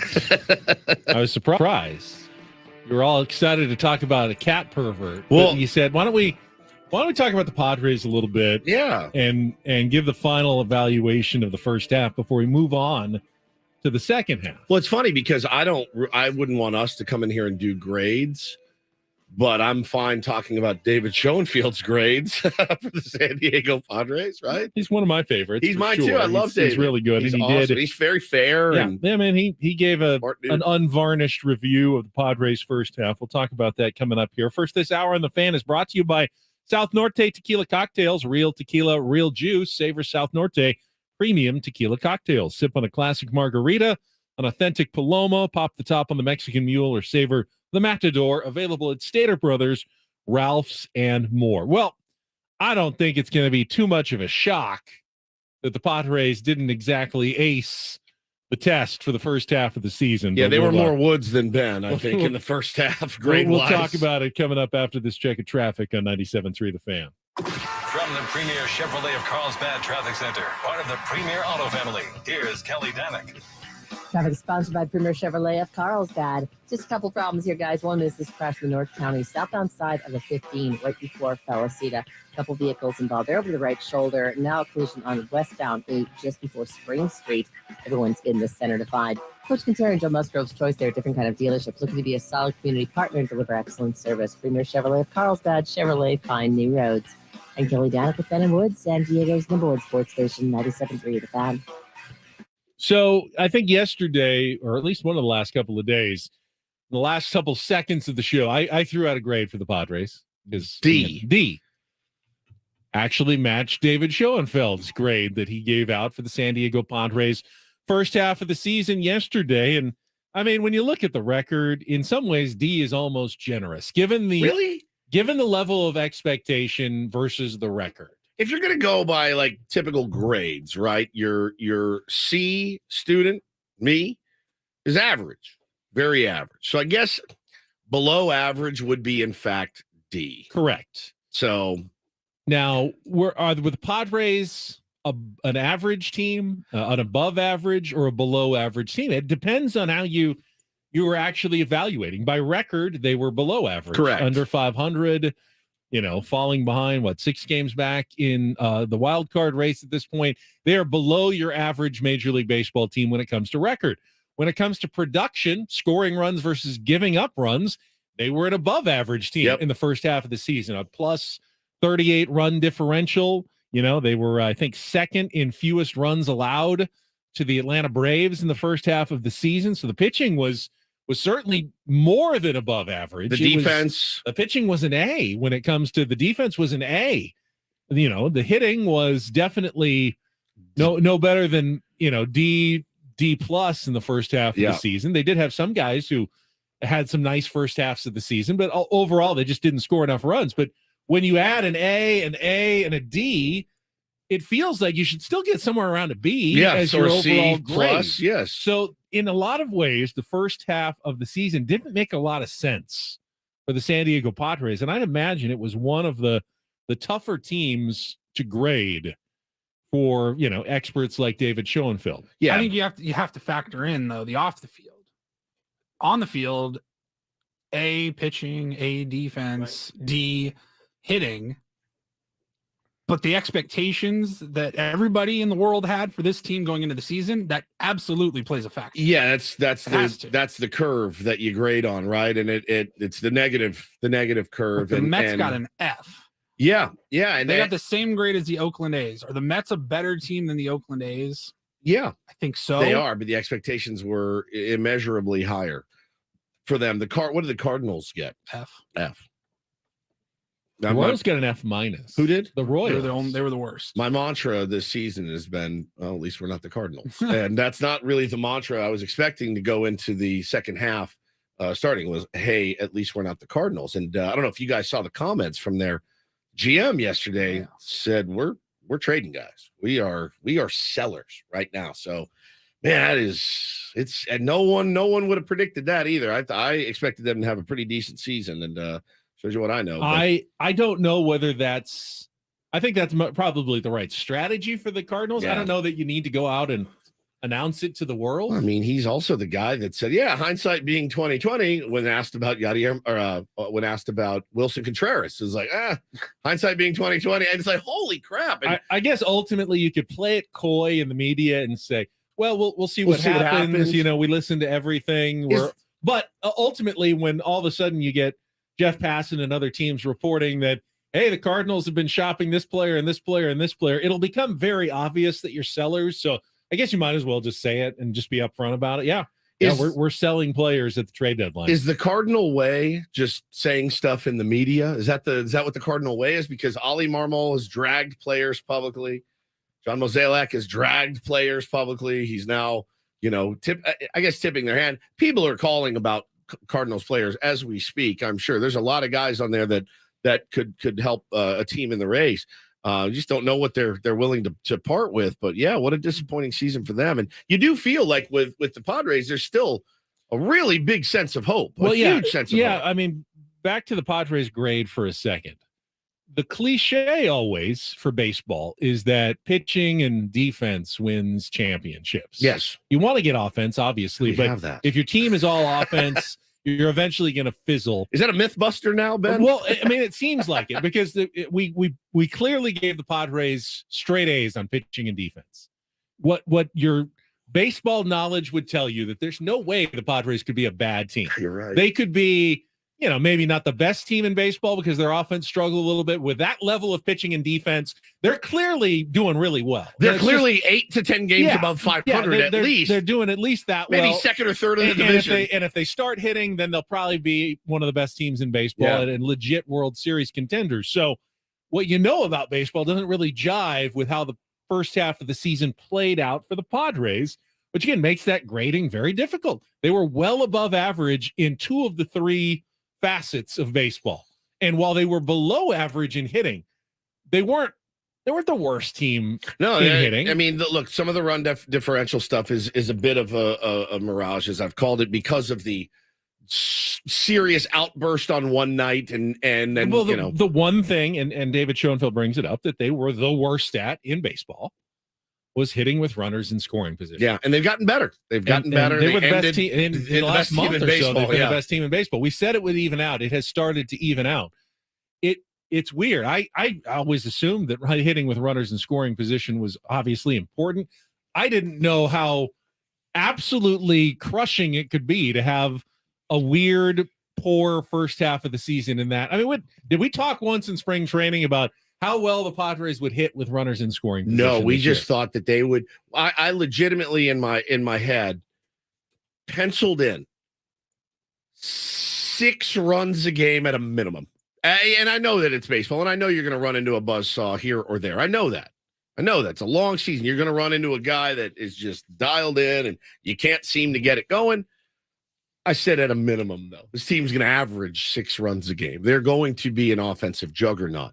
The slow starts, whatever the case was, guys not getting off to a hot start, whatever the reasons may be, the clock and the all of that, who knows? But Juan Soto's start was atrocious. Credit to him for battling his way out. Manny Machado's start was atrocious. Jake has stayed pretty bad all season. But yeah, man, I didn't factor in any of that. Well, I didn't. It's not something that there's no drill really in spring training. All right, guys, we're hitting with runners in scoring position today. When you get into the cage, you don't change anything. Hit the ball hard, man. You just, you're going up there. You're Barrel trying to drive in runs. You're trying to make contact. I mean, it's not something you would ever practice. So it's not something you talk about in spring training as being a potential factor for the season. Yet I bet we do next year. Clearly, it's been the most important factor for the Padres, and it's related to their 0-8 record in extra innings, which Schoenfeld brought up as well. Their 5-15 record in 1-run games. That's all tied in to their lack of hitting with runners in scoring position, because in most of those games, they had plenty of chances to turn those games around, turn them into victories with one hit with a runner in scoring position that they didn't get. They get those hits. Let's say they go 4-4 in those extra inning games instead of 0-8, which was very possible. I mean, they had chances in all of those games. They have runners on second starting those extra innings. Instead of 4 games under 500, they're 4 games over 500. Yeah. Instead of 6 games out, they're 2 games out. in a wild card race. Maybe not where we thought they'd be, but a completely different approach to the second half of the season. We wouldn't be talking about are they buyers or are they sellers? Yeah. We'd say clearly they're poised to make a second half run. They're right there. They've got the talent. They're going to add pieces. This team is essentially right where they need to be. That's just those 4 games that they should have, split those extra inning games, and they're right there. Yeah, it's true. So I'm not trying to be an apologist for the Padres and say that their D grade wasn't earned. It was. No, it was. In many ways, their grade could have been a lot better than, say, the Mets grade. To me, the Mets earned their record and their D grade with how they played. Sloppy baseball. I'm glad you said that because bad defense. I came in here Monday. Mental mistakes all over the place that you didn't really see from the Padres in the first half. You saw some. I saw more of our guys getting picked off than I feel like ever before. But I'll tell you this. I said this Monday, Ben, when you were out. I told Paulie, I said, man, I'm watching these two teams. The Padres are head and shoulders a better baseball team than the Mets. Head and shoulders. The Mets are a bad baseball They team. look like a bad baseball team. You want to talk about lack of effort? How many balls dropped in between fielders? Foul balls. Their catcher booted one. Like, I saw so much. Francisco Lindor, that one game? Bro, you're a $30 million player? I mean, you're talking plays that they make in adult league. And I get guys are going to have bad days. I get that. But they looked like a bad baseball team. And the Padres really didn't. We had a mental mistake that cost us game 1 by Ha-Seong Kim. Other than that, man, they played really, really good ball and are the far superior team than the Mets. So I feel like there's a lot of hope with the Padres. If I'm a Met fan, I don't feel that same hope at all. Not in the slightest. I don't feel like they're going to turn this around at all. I mean, you look at the first half of the season, and other than the Dodgers, who swept them back in May, and all those games were fairly close, there wasn't an opponent where you didn't feel like the Padres were the better team on the field for the most part. We had that Dodger game locked up, and then the Dodgers were the one opponent that really took it to the Padres. Every other series, I mean, they won the season series already against the Braves, who were the best team. They got an A+. Only A+, best team in baseball. Padres have already won that season. Glad series we got them early, Braves. man. But you got them without Tatis. Yeah. They lost those first 2 games to the Rockies, but after that, they outplayed the Rockies. They ended up splitting with the Mets. They lost 2 of 3 in New York, but won 2 of 3 in San Diego. Milwaukee, they lost 2 really close games in that 4-game series that they absolutely should have had, but they weren't. It wasn't like Milwaukee was head and shoulders above the Padres. They lead the season series against Arizona, the first place team. San Francisco, they swept them in Mexico City. Yep. Obviously, they had that rough 3 of 4, but they should have won all of those games in San Francisco. One of the biggest problems too, and Mrs. Woods, it's driving her crazy. She watches every pitch of every game too, and she said we played down. We absolutely played down to our competition, and I cannot disagree with that. I think it's a very, very astute point. Took 2 or 3 from Tampa. Took 2 or 3 from Cleveland. Right. I mean, the Pittsburgh series was a nightmare, obviously. And Cincy, they should have won all of those games. I mean, they took 2 or 3 handily from the Reds the first time they played them. Should have swept them and could have swept them in Cincinnati. The Pittsburgh series was a nightmare. Mm-hmm. 2 nightmare Pittsburgh games. and Kansas City. Those were the 2. Yeah, those were really the 2. Those were tough. Now, are you telling me that Pittsburgh and Kansas City are heads and shoulders better than the Padres? They're not. But those were the 2 nightmare series, really, of the first half of the season. Well, I got to tell you, man, I am massively, massively excited for tomorrow night and watching the Padres get back to the field and see if they can put something together. And you're at the point now too. We're all going to be watching scoreboards. We're all going to be watching what other teams are doing. But I'm pretty elated, man. I'm like pretty giddy for 4 games this weekend, and hopefully it goes in their favor. But they had been playing really, really good baseball. Again, it's going to boil down to the Mannies, the Xanders. Those guys. Xander got that cortisone shot, Ben, on his way out the other day, and he said it's going to be fine. I'm going to be fine in the second half. He gets back to doing how he started the season with, and Manny stays hot. I'm going to say it again, and I probably shouldn't. But if they start doing what they're capable of doing, it is over for this league. We are going to win a ton of games in the second half. I don't want to give cortisone like magical properties because Xander Bogaerts still has to go out and do it. Doesn't hit for him. However, the last time he got one right before the season, he came out on a tear for the first month, and then he got hit by that pitch, and it started getting inflamed, and Xander struggled.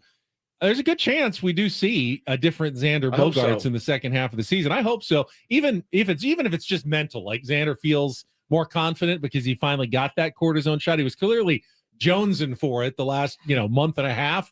Maybe he just feels more confident. That could make a huge difference. Nice little break away from each other too, and come back together with one singular focus, and that's to win as many baseball games as you can in the second half. And tall order. It's a tall order. They got a really, really difficult schedule in August, and this is what you live for, though. I'm as nervous as all get out, but I'm super excited to see what they can do, and we'll see kind of what they're made of. Here are your other teams that got an A from David Schoenfeld: the Rays, the Diamondbacks, the Marlins, Skip, the Reds, who were probably getting around a C and then played their way into an A the last month and a half, Texas Rangers, and the Baltimore Orioles got an A-. But those are your A grades plus the A+ there for the Atlanta Braves. Oh man, it's going to be this next few weeks is going to be such a trip. Watching them try to play their way into contention, and also try to play their way into maybe keeping the clubhouse as it is right now, Benjamin. Because if they're playing well, sorry man, it's a lot of pressure on these first games. It really is. Like you gotta kind of come out. And this team, hot. For whatever reason, pressure hasn't been their friend this season. They need to make it their friend coming out of the break. Win it in 9 innings. I mean, that should also be the goal of we don't want to get to extras at all. They just have not been able to get that monkey off their back, man. 0-8 right now in extra innings for this team. So that's going to be important. At some point, you're going to have to win one of these games. You're going to have to break that cycle as well, and know that you can do it. And I am very encouraged with what I saw the last week of the first half. And we'll wait and see, but it should be a lot of fun, boys. Let's all strap in and try to enjoy it as best we can, because everybody else, though, they're also recharged. They're also ready to come out fire into the second. Teams like the Reds, teams like the Marlins are like, dude, it's right here in front of us. Yeah, Phillies, this is an important series for them as well. Too. Everyone's got a little tight. I really need a dub tomorrow. Yes. Win or lose, I'll be there all day on Saturday. Yeah. I'll feel a hell of a lot better about it, though, if they can win Friday night. Win that game Friday. Come on. Win that game. Who's on the bump again? Darvish. Yeah. I mean, you look at this. You look at this. Wheeler Sanchez. I would. I mean, a great 7-3 would be fantastic. Oh, it would be incredible. Get them back to 500 when they get home. Be incredible. I mean, that should be your goal for this road trip. 7-3. Get back to 500. Come home feeling pretty good about yourself. But it starts. Can't drop 3 or 4 in Philly and think you're going to go 7-3. All right, we'll come back. We're halfway home. It's Ben and Woods. Reset everything and return with more on 97.3 The Fan.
All right, we are halfway home on a Thursday, mercifully, here on Ben and Woods this morning. I'm Woodsy. That's Paul Reindl to my right. To my left, Benjamin R. Higgins, your friendly neighborhood sports anchor. Not a lot of sports to be sports anchoring at the moment. No, not really.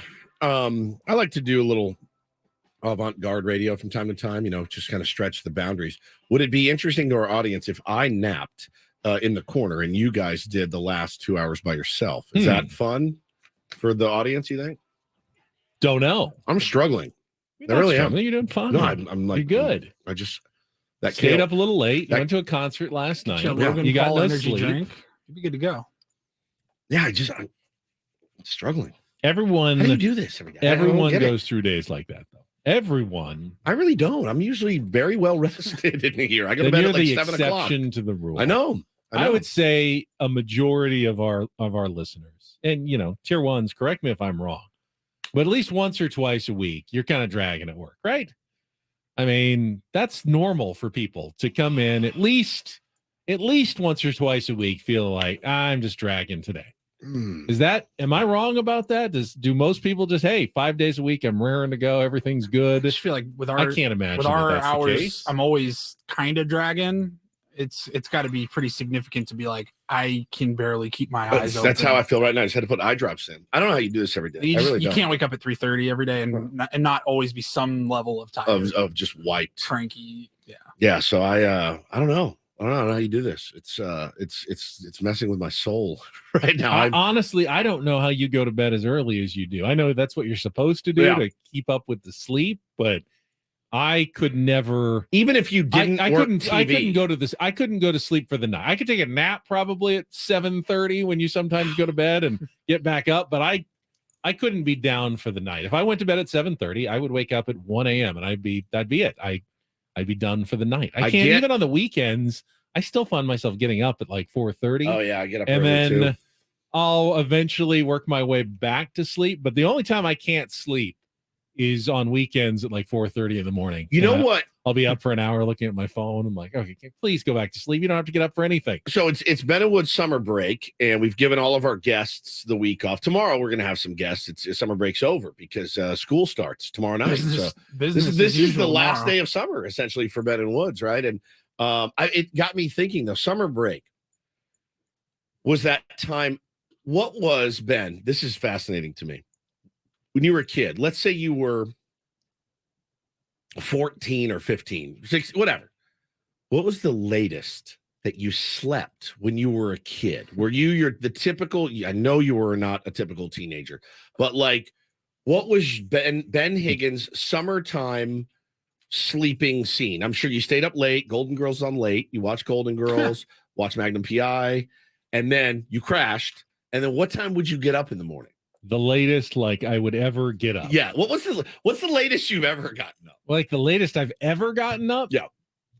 I think let's see, after high school graduation, we had the all-night grad night party, and I went to bed at like 6 a.m. Yep.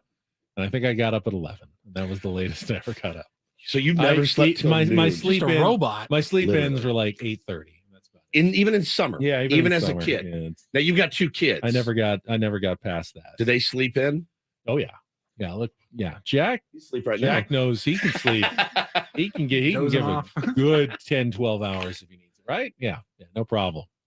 The days I can't even wrap my head around how late I used to sleep. My parents used to come in and be like, "Hey, dummy, it's noon. Are you going to get out of bed?" And I'd be like, "Why do we need so much sleep back then?" Growing, right? Like you're growing. Yeah. Body needs it. Body needs it.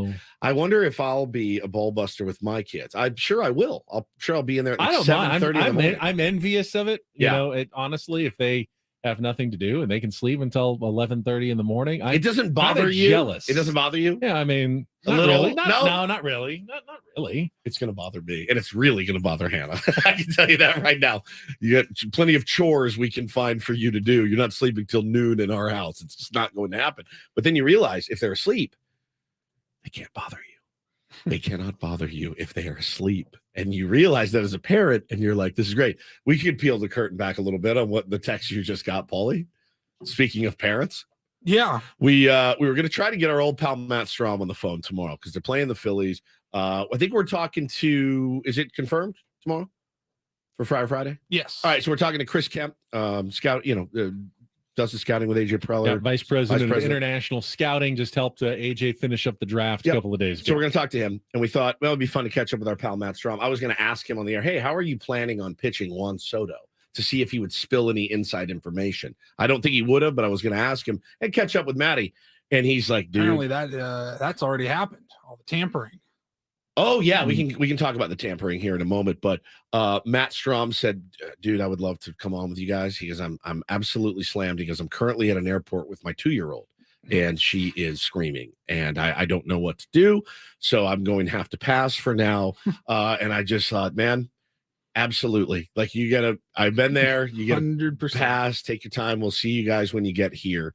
I'm liking this matchup, though. Kimbrel had to throw 30 pitches in the All-Star game. Strom's going to be exhausted. No sleep at all this weekend. Padres could be getting Steven Wilson back, maybe even Robert Suarez to strengthen their bullpen. It's looking good for the Padres this weekend in Philadelphia. Yeah, no question. Keep crying, kid. Yeah, keep Matt up as late as possible. So what was this? I was at the concert last night. Went to see Jason Isbell at Humphreys, and Adam, and you guys were engaged and embroiled in a long discussion on so at the post-game show on the All-Star game, Juan Soto was sitting there at the desk with Derek Jeter and Alex Rodriguez and Big Papi, and David Ortiz asked him, "How are you getting back home?"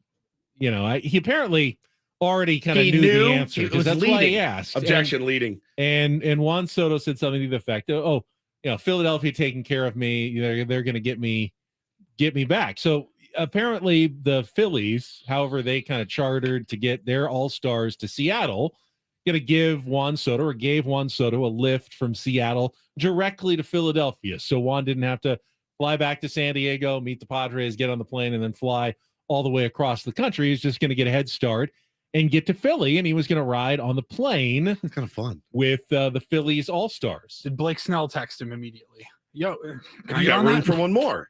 So he flew with the Phillies. So they're just recruiting him the whole time. Well, I mean, he's not a free agent. Right. You got a year. Got a year, but they're telling him, Nick Castellanos in his ear, telling him how great Philly is. Matt Strom. Kimbrel. Yeah. Matt Strom wasn't there. He was not an all-star. He wasn't there. He's not an all-star. No, it was just the all-star. It was just Kimbrel, Castellanos. Is that it? Just those two guys? I mean, I'm sure there was some friendly chatter.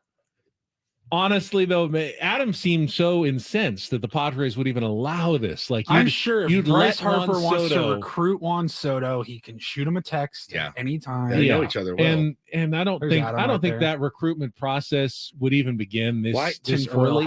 Why? Yeah, tinfoil hat Adam. Why did he get so upset? I guess he was like, this has happened before. At the very worst, Juan Soto has a great time, hits it off with those guys, and maybe it plants a seed later that I could sign with the Philadelphia Phillies.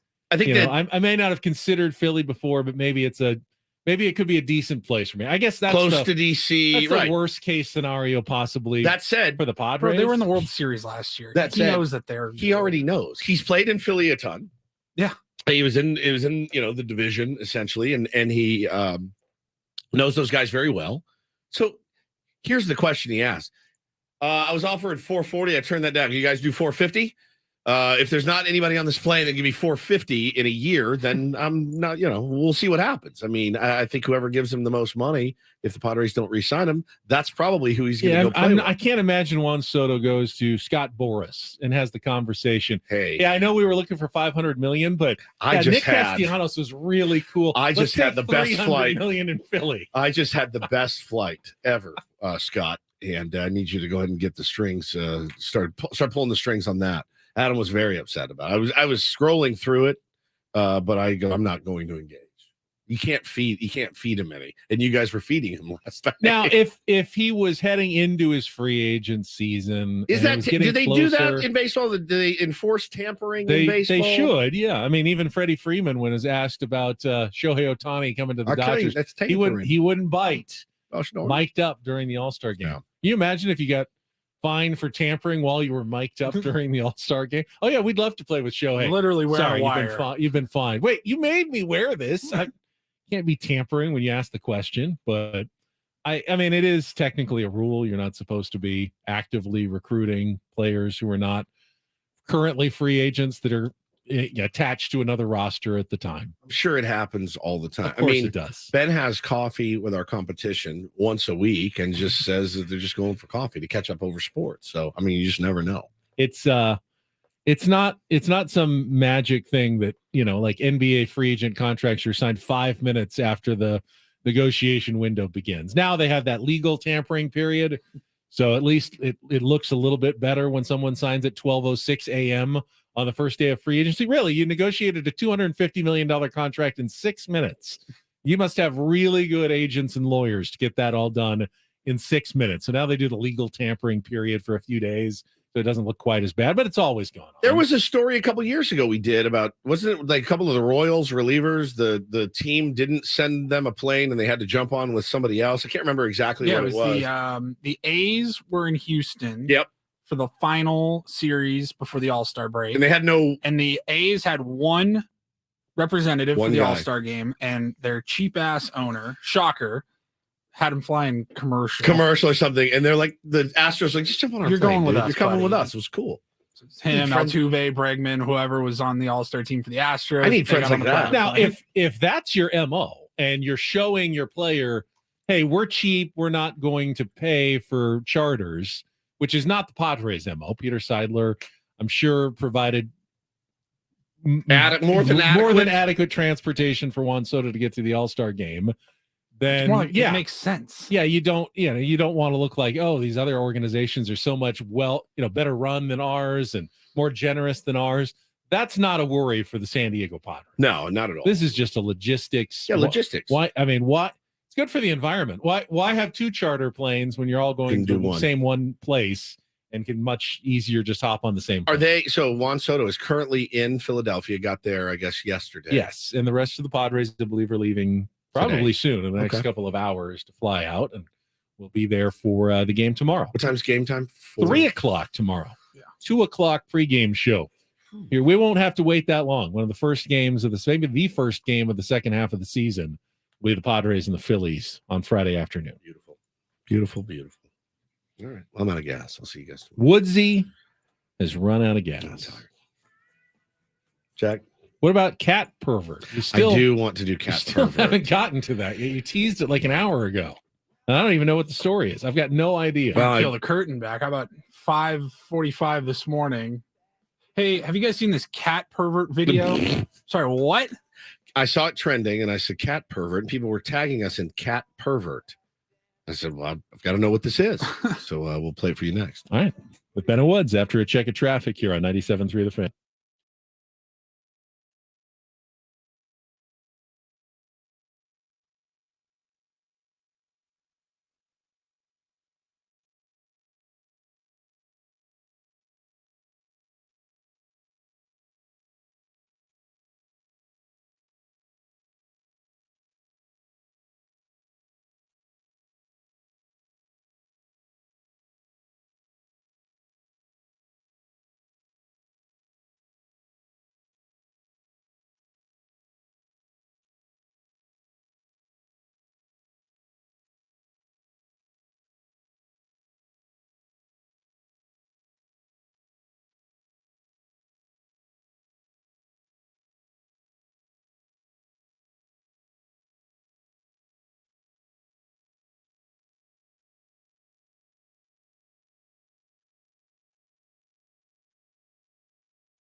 Time. Good. I was just going to say, I think we have the record now. Longest consecutive San Diego sports talk radio without a guest. We're going on now probably 10 hours almost. Yeah. Very proud of us. That could be like a DiMaggio-like streak that is never broken in San Diego sports talk history. I'm very proud of us. Very. I do have to remind you that all guests, if they ever return, to if this they program, ever come back, will appear on the Premier Chevrolet of Carlsbad fan hotline. Save money the right way with Premier Chevrolet of Carlsbad. Visit them today in the Carlsbad Auto Mall. Chevrolet Fine New Roads. You'll get your precious interviews back tomorrow. Yes. Who has time for guests when Woods wants to talk about cat pervert? It's not me. It's the nation. The entire nation is talking about cat pervert. I didn't know what it was. I missed all of this last night, but Paulie, you've heard the audio. What the hell happened? I still don't All right, really so know. I saw it trending last night and this morning, and I said, well, we got to find out what exactly is going on. There was a neighbor dispute, which happens. My neighbors loathe me. Go figure. But there's one neighbor's cat continues to spend time in the other neighbor's yard, and that has caused a problem. So without the video aspect here, the neighbor that is angry in the audio we are about to play, it's his cat that keeps wandering over to the neighbor who is filming the video. Right. And this guy is going ballistic. He's losing his mind. You've seen all those videos. The cat owner is going. Yeah, so is he mad at his cat? He's mad at the owner, the neighbor. The neighbor, okay. For like taking his cat in, I guess. I like don't taking know. care of his cat. Okay. Let's go to the audio. I just want to be clear. You're upset because we made friends with your cat, sir? No, I'm not. I'm our cat. You understand? Our cat. I'm not even in my yard right now. What am I doing? The gate's open. He's standing like on the sidewalk. Okay. It's Southern California neighborhood. You know, houses are pretty close together. It's weird that he's mad about that. Hey, stop being friendly to my cat. He's jealous because his cat likes the neighbor more than he likes him. Is that what I'm He's getting standing here? right on the sidewalk over the fence, and this guy is just losing his mind. He's losing. He's kind of got like long. He's an older guy. He's got like kind of long, stringy, whitish hair with a beard. He looks the part. He looks unhinged. Is this one of those situations? Because it does happen. Like if you own a dog, and you're trying to train the dog to be good, and then someone comes with a bunch of treats and like gives the dogs the treats, and you go, no, we don't do that with our dog. And now the dog likes that person better than you. You're going to be kind of mad. It's we're trying to train our dog, and you're ruining this for us. Are they trying to train the cat? Potentially. Let's hear. Okay, let's continue. I want to know where the pervert comes in. You're unreasonable people. You're holding our cat. How? I'm not even in there. I want you to explain how. If you would go in your yard and say, Mercury, go home. Don't come in our yard anymore. She will not listen. She's a cat. She doesn't speak English. Oh, really? This doesn't mean go home? Oh, really? No. Huh? Hand signals don't mean anything. It's a cat, dude. Really? Okay. All right. Really? Well, Okay, we'll hold have on. the police. Hold on one second. Okay. I am not a cat owner. You are. I am. You're a cat owner. Yeah. Can you communicate with your cat at all? I know, like with my dogs, I can say things and they will respond to it. If I say, when I was a kid, if I say treat, they run into their crate and I give them a treat. If I say sit, after like a minute or two, eventually they will finally actually sit. So they do understand words. I've never seen a cat necessarily respond to human commands. They do. They I do mean, sometimes. I've got Tiger and Manny, and I'll say, and God, this is be embarrassing, but go ahead.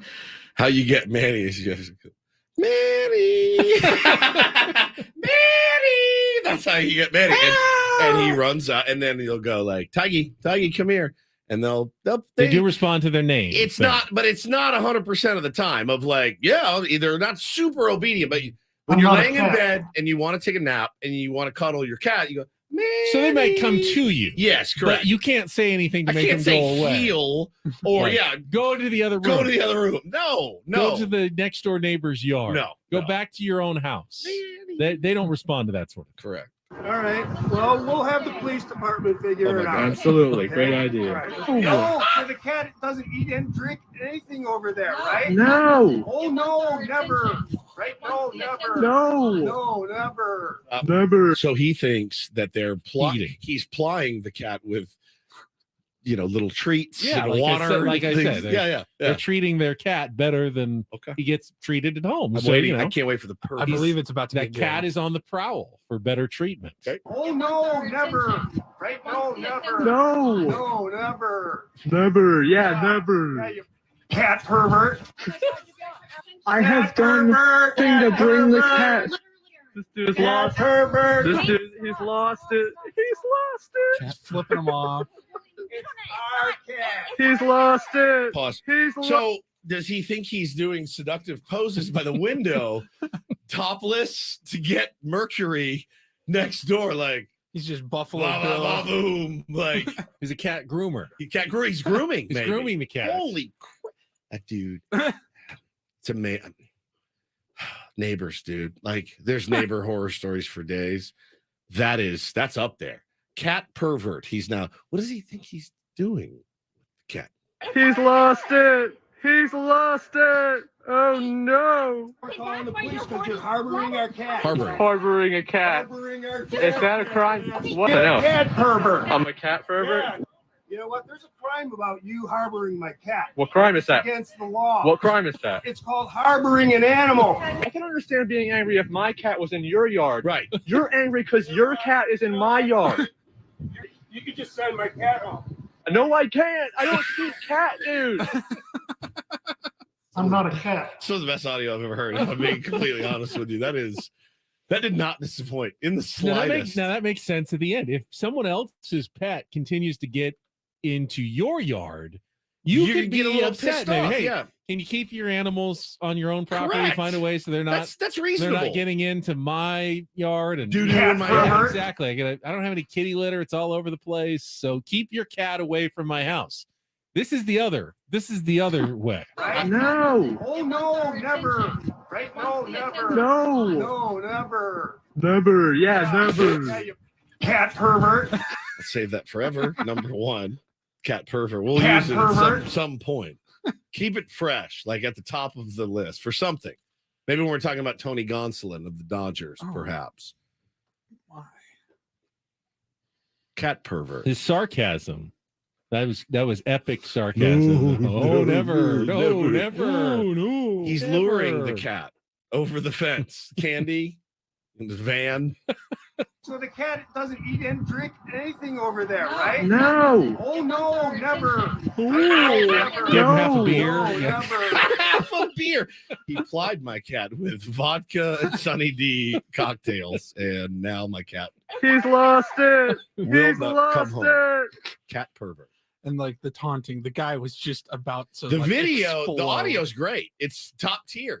The video's 1,000 Go to times that better. guy's house, you're just going to see a room full of balls of yarn and yeah, all kinds cat of toys, cat, scratching Cat posts pervert. and scratching cat- posts. So fantastic. He's a cat pervert. Cat That's what pervert. cat perverts do. You know what? I can understand why it was trending, and I'm very happy that it was.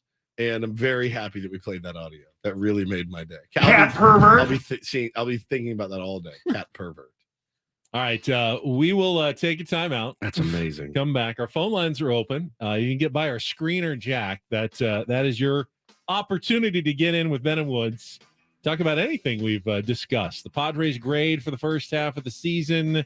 Cat perverts, Catnip. whatever Cat is on pervert. your mind. Catnip all on top of the fence, like big fat rails of Just catnip. lines of What does catnip. catnip actually look like?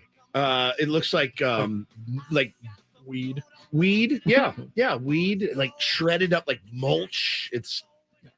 There's piles of it all over my garage. My wife puts it out there for the cats, and then they go crazy when they see A it. little nip. They get super stoned on it. It's very weird. 833-288-0973. It's Ben and Woods Cat on San pervert. Diego's #1 sports station, 97.3 The Fan.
Well, breaking news here, Benjamin. A revelation.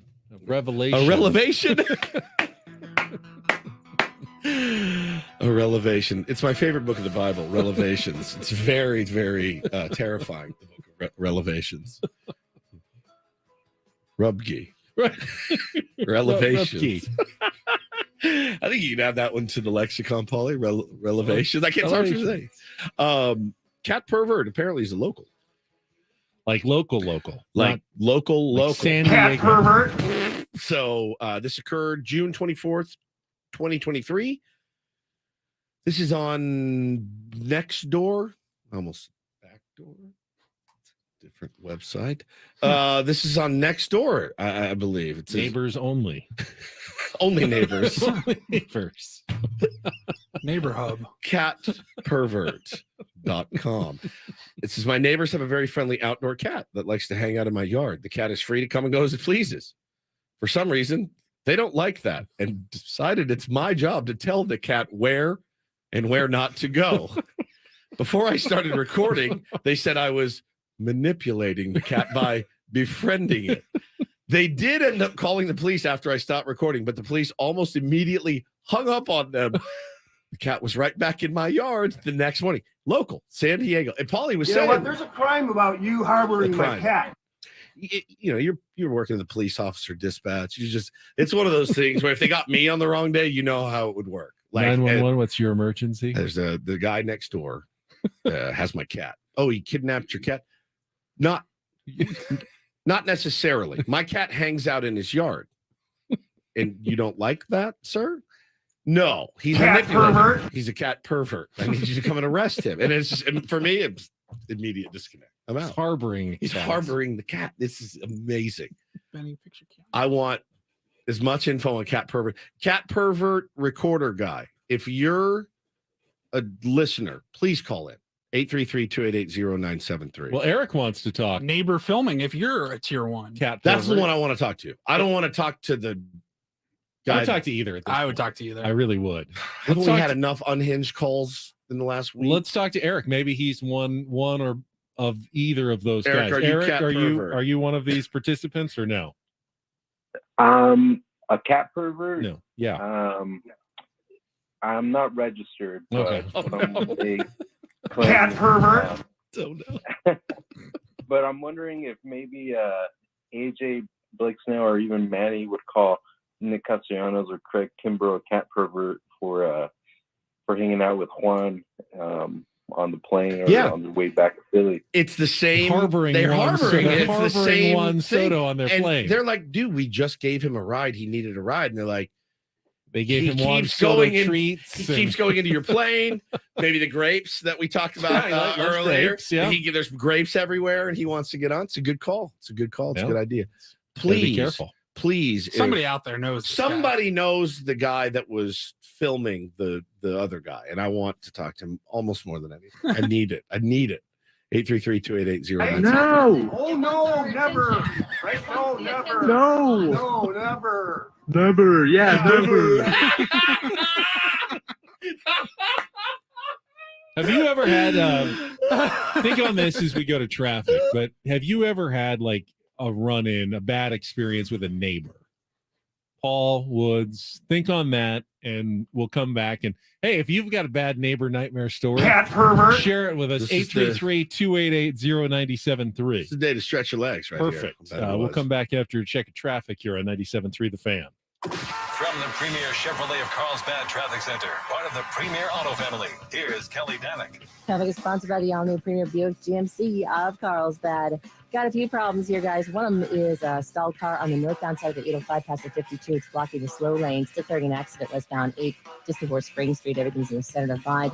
On the coastline, southbound 5 past Tamarack, there is a stalled vehicle blocking the slow lane. Up ahead, some defective traffic signals causing a bit of confusion on the Loma Santa Fe off-ramp of southbound 5. Premier Buick GMC of Carlsbad with all new 2023 GMC Sierra 1500 elevation package trucks, $4,000 off MSRP. Over 15 in stock to choose from. Stop in or shop online at carlsbadbuickgmc.com, a proud member of the Premier Carlsbad family of dealers. I'm Kelly Danick with Ben & Woods, San Diego's #1 sports station, 97.3 The Fan. We have dogs, and every once in a while, one of them, when she goes outside, there'll be another dog walking by or in the neighbor's yard, and she'll bark for a couple of seconds, ruff, ruff, ruff, and I'll say, Lanny, get back inside. We have a neighbor just down the hill who has gotten just incensed. He hears the dog barking, and he'll scream up from his patio, "Keep your dog quiet!" I'm going, I'm trying here. I mean, it's a dog. A lot of neighbors have dogs. They all bark in the neighborhood occasionally. It's 11 in the morning. It's not 2 a.m. It's not incessant, like, okay, just 20 minutes constantly. Some neighbors, they keep their dogs in the garage while they're at work, and you hear them barking like all day. Yeah. I get that. Yeah, that's annoying. That's terrible. That's not good pet owner behavior. But every once in a while, like once every couple of weeks, the dog gets out and for 12 seconds barks at the dog, and you get the neighbor yelling out, "Shut that dog up!" It's like, come on, man. It's a dog. Do you lean your head over and say something? No. I just try to get the dog back inside and be done with it. I don't really want a confrontation. Well, with neighbor. It's dicey these days, right? Because you can't just walk up and be like, "Hey, man, can we have a conversation about this?" Because you never know what's going to happen. So I'm with you there. I never have, surprisingly, not to my recollection. I haven't. No neighbor trouble. No, I mean, we have like my boy Ron that lives across the street, Tier 1 Ron, listens every single day. Love you, Ron. Best neighbor I've ever had by far, and he's across the street. But I never really any problems with neighbors. Not that I can remember. Yeah, our neighbors are really friendly. Mostly the ones that are time. there are always like inviting us to barbecue, street parties all the time. I'm usually working, so I don't get to go. I feel bad that I don't participate as much, but we get great neighbors. Tyler, Tier 1 Tyler says he's got a story about a neighbor. Tyler, welcome to Ben and Woods. Good morning. Hey, good morning, guys. Hey, buddy. So this was I was probably less than 10 years old, and my brother was a couple years younger than that. But my parents had a common driveway with two houses at the bottom of it. Probably went down about 500 feet or so. And I don't know what caused the interaction, but the neighbor on his side of the driveway all the way down would throw out pebbles or rocks. So if we were skateboarding or anything like that, he purposely tried to hurt us. Oh, my God. Yeah. And so my parents, tried to figure out, I don't know what caused him to do that. I heard he was a little crazy. Yeah. Obviously. Clearly. And so tried to work it out. And then my mom had a couple nightmares of him burning down the house, and so then we moved. Holy smokes! Had a vision, vision, we get out of and this. yeah, that's a. Can you imagine kids are skating outside your house, and you take some gravel, and you spread it out there so that a kid that's 10 years old is skateboarding, having a good time, being outside, doing something healthy, doing something constructive, and you're like, nope. And neighbors are such busybodies. Well, I mean, the neighbors we had when we lived down close to the beach. I mean, the one neighbor tried to break in our house at 4 o'clock in the morning because he saw my wife working out. I'd say that was a problem. I chased him down the alley with a gun. So I'd say that's a slight little neighbor bit, problem. yeah. But other than that, no, nothing like that. That is people are so awful, dude. That's such an awful thing. Yeah, we got Cesar. Cesar, how you doing, man? We're welcome to Ben and Woods. Hey, pretty good. I have a little cat story. Our former cat, Sabrina, not my cat, my daughter's cat, she moved to Arizona, Prescott Valley, and for like a year, and she bought an expensive cat. She moved back home, unfortunately, and she brought this cat, a young cat, and then so it was, old enough to, we don't like cats in the house, so the cat was roaming outside. She ended up going to the neighbor's house. They started taking the cat into their house and feeding it. Yeah, harboring. And eventually the cat would hang out there all the time. And we asked them, hey, can you not take it in the house? Because we're trying to train the cat to stay in our house, our yard. I know they roam around, but they were taking it in the house. And they said, well, we're just feeding. I go, well, yeah, we're trying to train it to, get the mice and stuff at our house. And my daughter was bummed out because she paid a lot of money. Eventually that cat ended up hanging out there all the time. And then became their cat. About two more years later, that cat ran away from their house and moved to the other side of our neighbors 2 houses down, and now that cat lives outside there, and it's still living after like 10 years. Oh my God. So you see it driving by, you're like, so I this remember is you. kind of telling us that cat pervert is not entirely unjustified, that it is possible that people have harbored cats and eventually stolen cats Well, he's saying from neighbors. He's saying he didn't. He's saying I didn't do anything. I don't feed it. I don't do anything.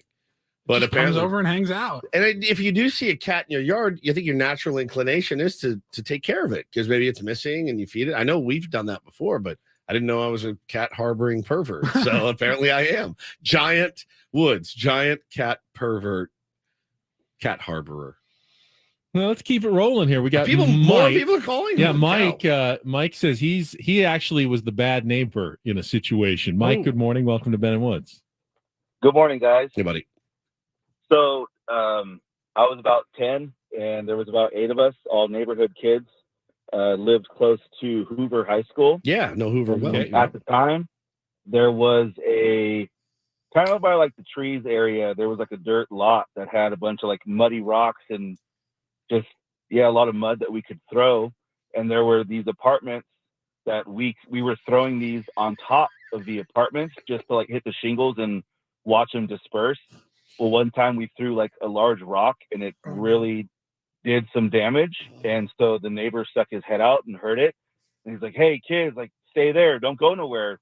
Thinking that he's going to call the cops. We dispersed and we see him flying around the corner and he stops, but gets out of the car and gives us like 3 bags of balls, basketballs, footballs, anything you can think of. And he's like, I'm not going to call the cops, but please go be productive and stop throwing rocks because you guys could damage someone's property. So what a lesson. How about that?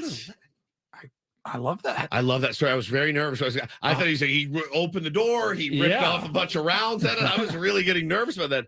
He gave them sport balls, different various sports balls, and said, go do something else, dummies. I like that too. I mean, that's an after-school special. It really right is. there. It's That is really fantastic. What a great story for Mike. Great story, Mike. And what a great call. way, an unexpected way to handle that. You know, you see someone, they're doing some damage, you can call the cops, get them in trouble. No, we're going to redirect and send them off with obviously made an impression on Mike to this very day. No Still doubt. thinks about the guy who was very much justified in calling the cops or being pissed. Yeah, calling their parents, getting them in trouble, and said, not going to call anyone.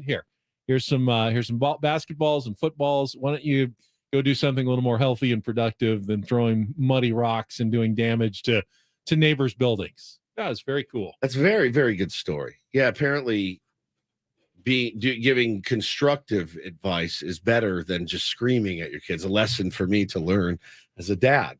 Do something constructive instead. Yeah, Mike missed our hooliganism week last week. He really did. That would have stories covered what you did now. as a juvenile delinquent. I want if anybody knows the local cat pervert guy, please have them call us. I'm going to reiterate that fact: 833-288-0973. The power of radio. Somebody knows it. I'm serious. Somebody knows that person because again, it was someone local. must. Somebody's out got to there know. Like, oh, that's my buddy Fred. Neighbors, friends. Yeah. That are aware of who the guy who's filming the. Yes, the sarcastic guy. All right. Good. Well, they were both kind of sarcastic. It's great. One was justifiably so, the other was unjustifiably so. Eric in the chat says, "Is this what the show's like during the off season?" I love it. Thank you, man. I really appreciate that. And yes, that's exactly right. Very so much, fun, man. Very much so. It is. It's very loose, and great calls made it a lot better. Absolutely. Jed, hey, we got a couple more minutes here. Jed, you're next up here on Neighbor Talk on Ben and Woods. Neighbor, cat, or whatever you want. Good morning, boys. How you doing? Good, pal. It's a neighbor story, and the fact is they were the best neighbors ever, but they were just a little on the weird side. Okay. I'm sure you guys have had some of those. But so it was Memorial Day weekend. I was probably 14 years old. We were up in Chino Hills all weekend playing travel baseball. Get home on Monday, 3-day weekend, ask the neighbors, hey, we're going to barbecue. Would you guys like to come over and hang out in the pool? Our neighbors lean over the fence and go, no, it's all right. We swam over in your pool this weekend while you guys were gone. All right, let's talk etiquette here. Is that no joke. No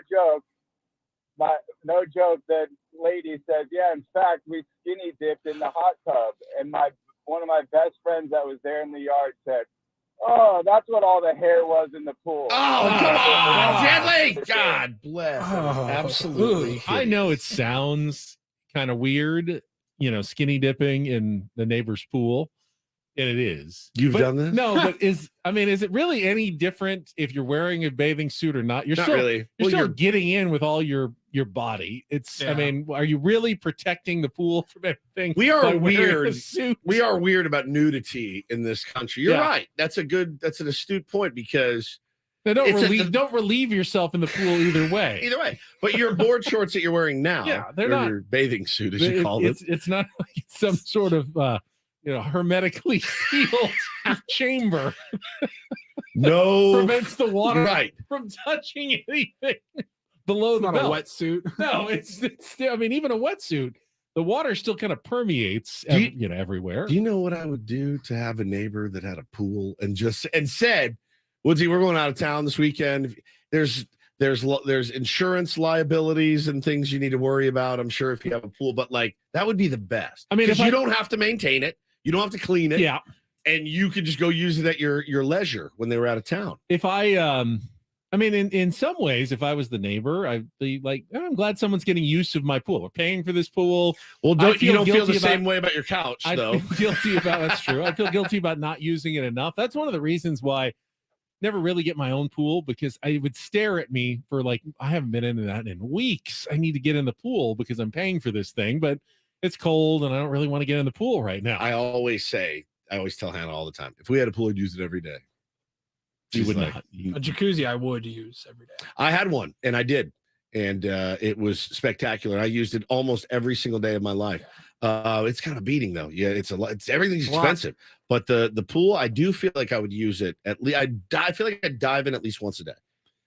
Then we had that story about the old couple who the pool cleaner came at the wrong time and they started shooting at him. Do you remember that one? No.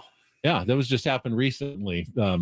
Guy saw someone in his backyard, didn't realize who it was, shot him, and he didn't die, fortunately, but it just turned out to be their pool cleaner who was a little late. It was probably why you don't go down to the neighbor's house. Yeah, that's what I'm saying. Without warning, without warning of like, I would have a hard time though. The guy screaming, I would have a hard time not sticking my head up over the fence and saying something like, bro, like settle down, relax down there. It's just a dog. He barked for 5 seconds. Yeah. That's a nightmare. Yeah, now, it's tough. If he had brought my dog a bag of basketballs and tried to redirect here's I'm not mad more anymore. I'm not mad aninanimore. Use of your time than barking. Here's some basketballs. Brought you this satchel of sports balls. Please go do something constructive and athletic instead of barking out of the yard. That was great. Hey, thank you guys for calling in. Those stories were spectacular calls here. Well played, everybody. I love it. Don't forget, Padres, the second half of the season begins tomorrow, and you can still get live coverage of every Padres game on 97.3 The Fan through the Odyssey app. Wherever you are in the San Diego area, you can listen to every pitch of every Padres game on Odyssey. Just download the free Odyssey app and search 97.3 The Fan to get started. So we've got 3 o'clock tomorrow, 2 o'clock pregame show, doubleheader on Saturday. Yep. With the early game is at what is like 2 9 game a.m. times? Is there 10? Like 9 o'clock. 9 o'clock. 9 o'clock for the first game, and then it's not a true doubleheader. It's day 9, then 4:05 for the second game. Paulie, 10 a.m. and 4:05, and then 10:35 on Sunday. There's a decent chance Paulie makes me vomit in the neck. Ooh. I could vomit on the Ryan radio report today. is coming up sorry next. about that. Be back with more Ben and Woods here on 97.3 The Fan.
Forgot to wish you both a very happy National Beans and Franks Day. Today is National Barbershop Music. We did this bit last year, didn't we? Barbershop Quartet. We had a great time. We're not doing it. What was my barbershop quartet name? Do we remember? I remember it was really good though. I can't remember. The Ben Hoggins Quartet. What was it? No, I don't think that's what it was. We'll have to do And maybe some Tier dig- 1 came up with it. some I wish I digging. could remember our own show as well as some of our listeners do. No kidding. Real or fake people we've interviewed with me is always a fun game because I am no idea. I've never talked to that guy before. Like, what's he? We've had him on 4 times. We relived our Ed Orgeron interview this morning, but I had completely forgotten that Ed thought he knew us and had listened to us for years. Dang, I while he listened to was you guys for 10 a years. coach at USC. You did. Going, "That's not us, coach. Wasn't us." And I doubt he listened to me on FM 94.9 giving away iPads in the morning and you wherever you were at the time. Like, I don't know. It was awesome, though. Barbershop Quartet Day. What did we do last year? We always remember we wanted to get a barbershop quartet and we couldn't find one. Apparently, that's nobody likes to do it much anymore. Apparently not. Bump it, bump it, bump it, bump it, dang, dang, dang, dang, ding, dong, ding, blue moon, blue moon, blue moon. Dip, dip, dip, blue, blue, blue, blue moon. Dip, dip, dip, blue, blue, blue, blue moon. Dip, dip, dip, bump it, bump it, bump it, bump it, dang, dang, dang, dang, dang, ding, dong, ding. Blue moon. I just peed my pants a little bit, I think. I remember that day. Ben and I were talking. Paulie was out of commission for like an hour over at his. What are you doing over there, I'm like, Paulie? Hey, Don't worry about it. I'm like, lock in. And he's like, Oh, I'm locked in. give me a minute. And then he played it. And I'm like, oh my God, it was working. Bump it, bump it, bump it, bump, bump it, dang, dang, dang, dang, ding, dong, ding, blue moon, blue moon, blue moon. Dip, dip, dip, blue, blue, blue, blue moon. Make my head hurt. Dip, dip, blue, blue, blue, blue moon. Dip, dip, dip, bump it, bump it, bump it, bump it, dang, dang, dang, dang, dang, ding, dong, ding. Blue moon. Those are all Ben. That's my actual voice there at the end. Oh my God, my head. I had one drink. I said, what? My head is pounding. That just made it way worse, Paulie. I hate you for that. Yeah, I think we lost him for an hour that day. Anthony the Butcher remembers our quartet name. That bit that we just did, that was a few months ago. But a year ago today, we were talking about barbershop quartets. We came up with, it was the 3 of us and Adam. Yeah, I remember that picture. We were the Town Pounders. The Town Pounders. That's what it was. Welcome to Pound Town. We're the Town Pounders. Town Pounds. Holy crap, dude. That was so good, Benny. That is so good. His. If you missed that show, Ben said that when he was growing up, one of your life's goals was to be able to do that part of the Blue Moon song. And you know the Blue Moon song that I referenced. That one. Yeah. For some reason, I made it my mission to be able to sing that one. The weird the doo-wop version of that. Yeah, we're like, okay, well, stop everything. All right, everyone. Bump it a bump it a bump it a bump bump it a dang dang dang it a dang ding dong ding blue moon blue moon blue moon dip to dip to dip blue blue blue blue moon dip to dip blue blue blue blue moon dip to dip bump it a bump it a bump it a bump it a dang it a dang dang dang dang ding a dong ding blue moon. His parents look at it. His parents come in. Benny, you going to the school dance tonight? No, I'm working on my Blue Moon. If you guys need me in my room. It's so good, dude. You nailed it. You nailed it. Thank you. You're really good at it. So again, it is a Barbershop Music Appreciation Day here on July 13th. If there are any of you still around, I appreciate the hell out of you. Woods I really wants you do. in studio at some point. Bro, I Maybe want for you on the staff. Christmas extravaganza. Yeah. I want you answering phones, doing whatever we can do. We'll put you to work here, but you have to wear your outfit. I think you guys are spectacular, and I really appreciate what you do. It all makes Paulie makes it all sound so good. He also gives us some extra headlines each day. Let's get to it and get things started here with our today's edition of the Reindl Report. Now tuned into the greatest.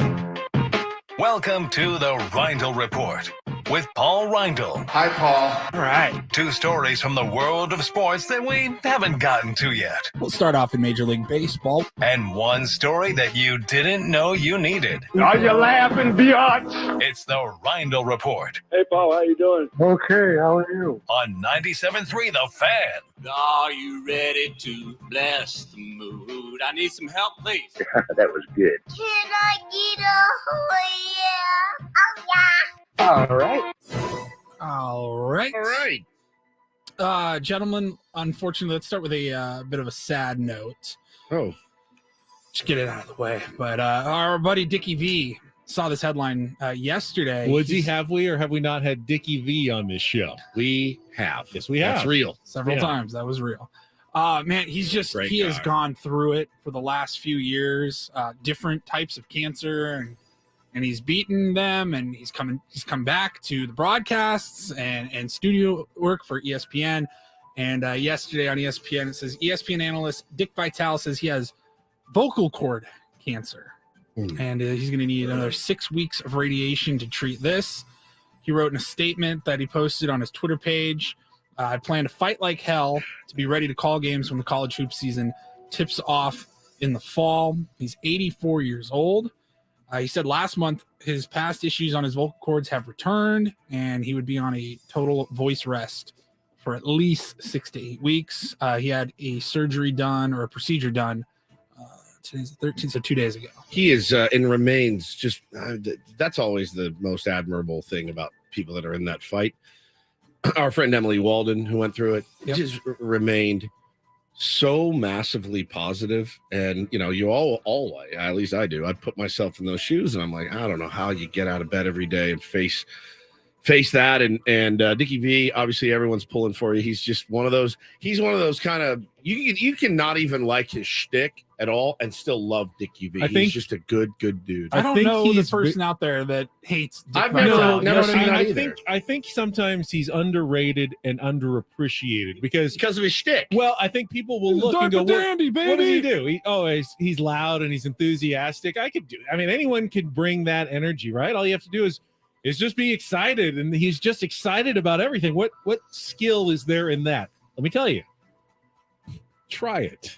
It is not that easy to be as enthusiastic and positive and energetic all the time like Dick Vitale is. Well, it's absolutely a skill. The other thing is that it's who he is, which makes it easy genuine. for He is him. absolutely that's genuine. Who that guy? He's been with ESPN since they launched in 1979.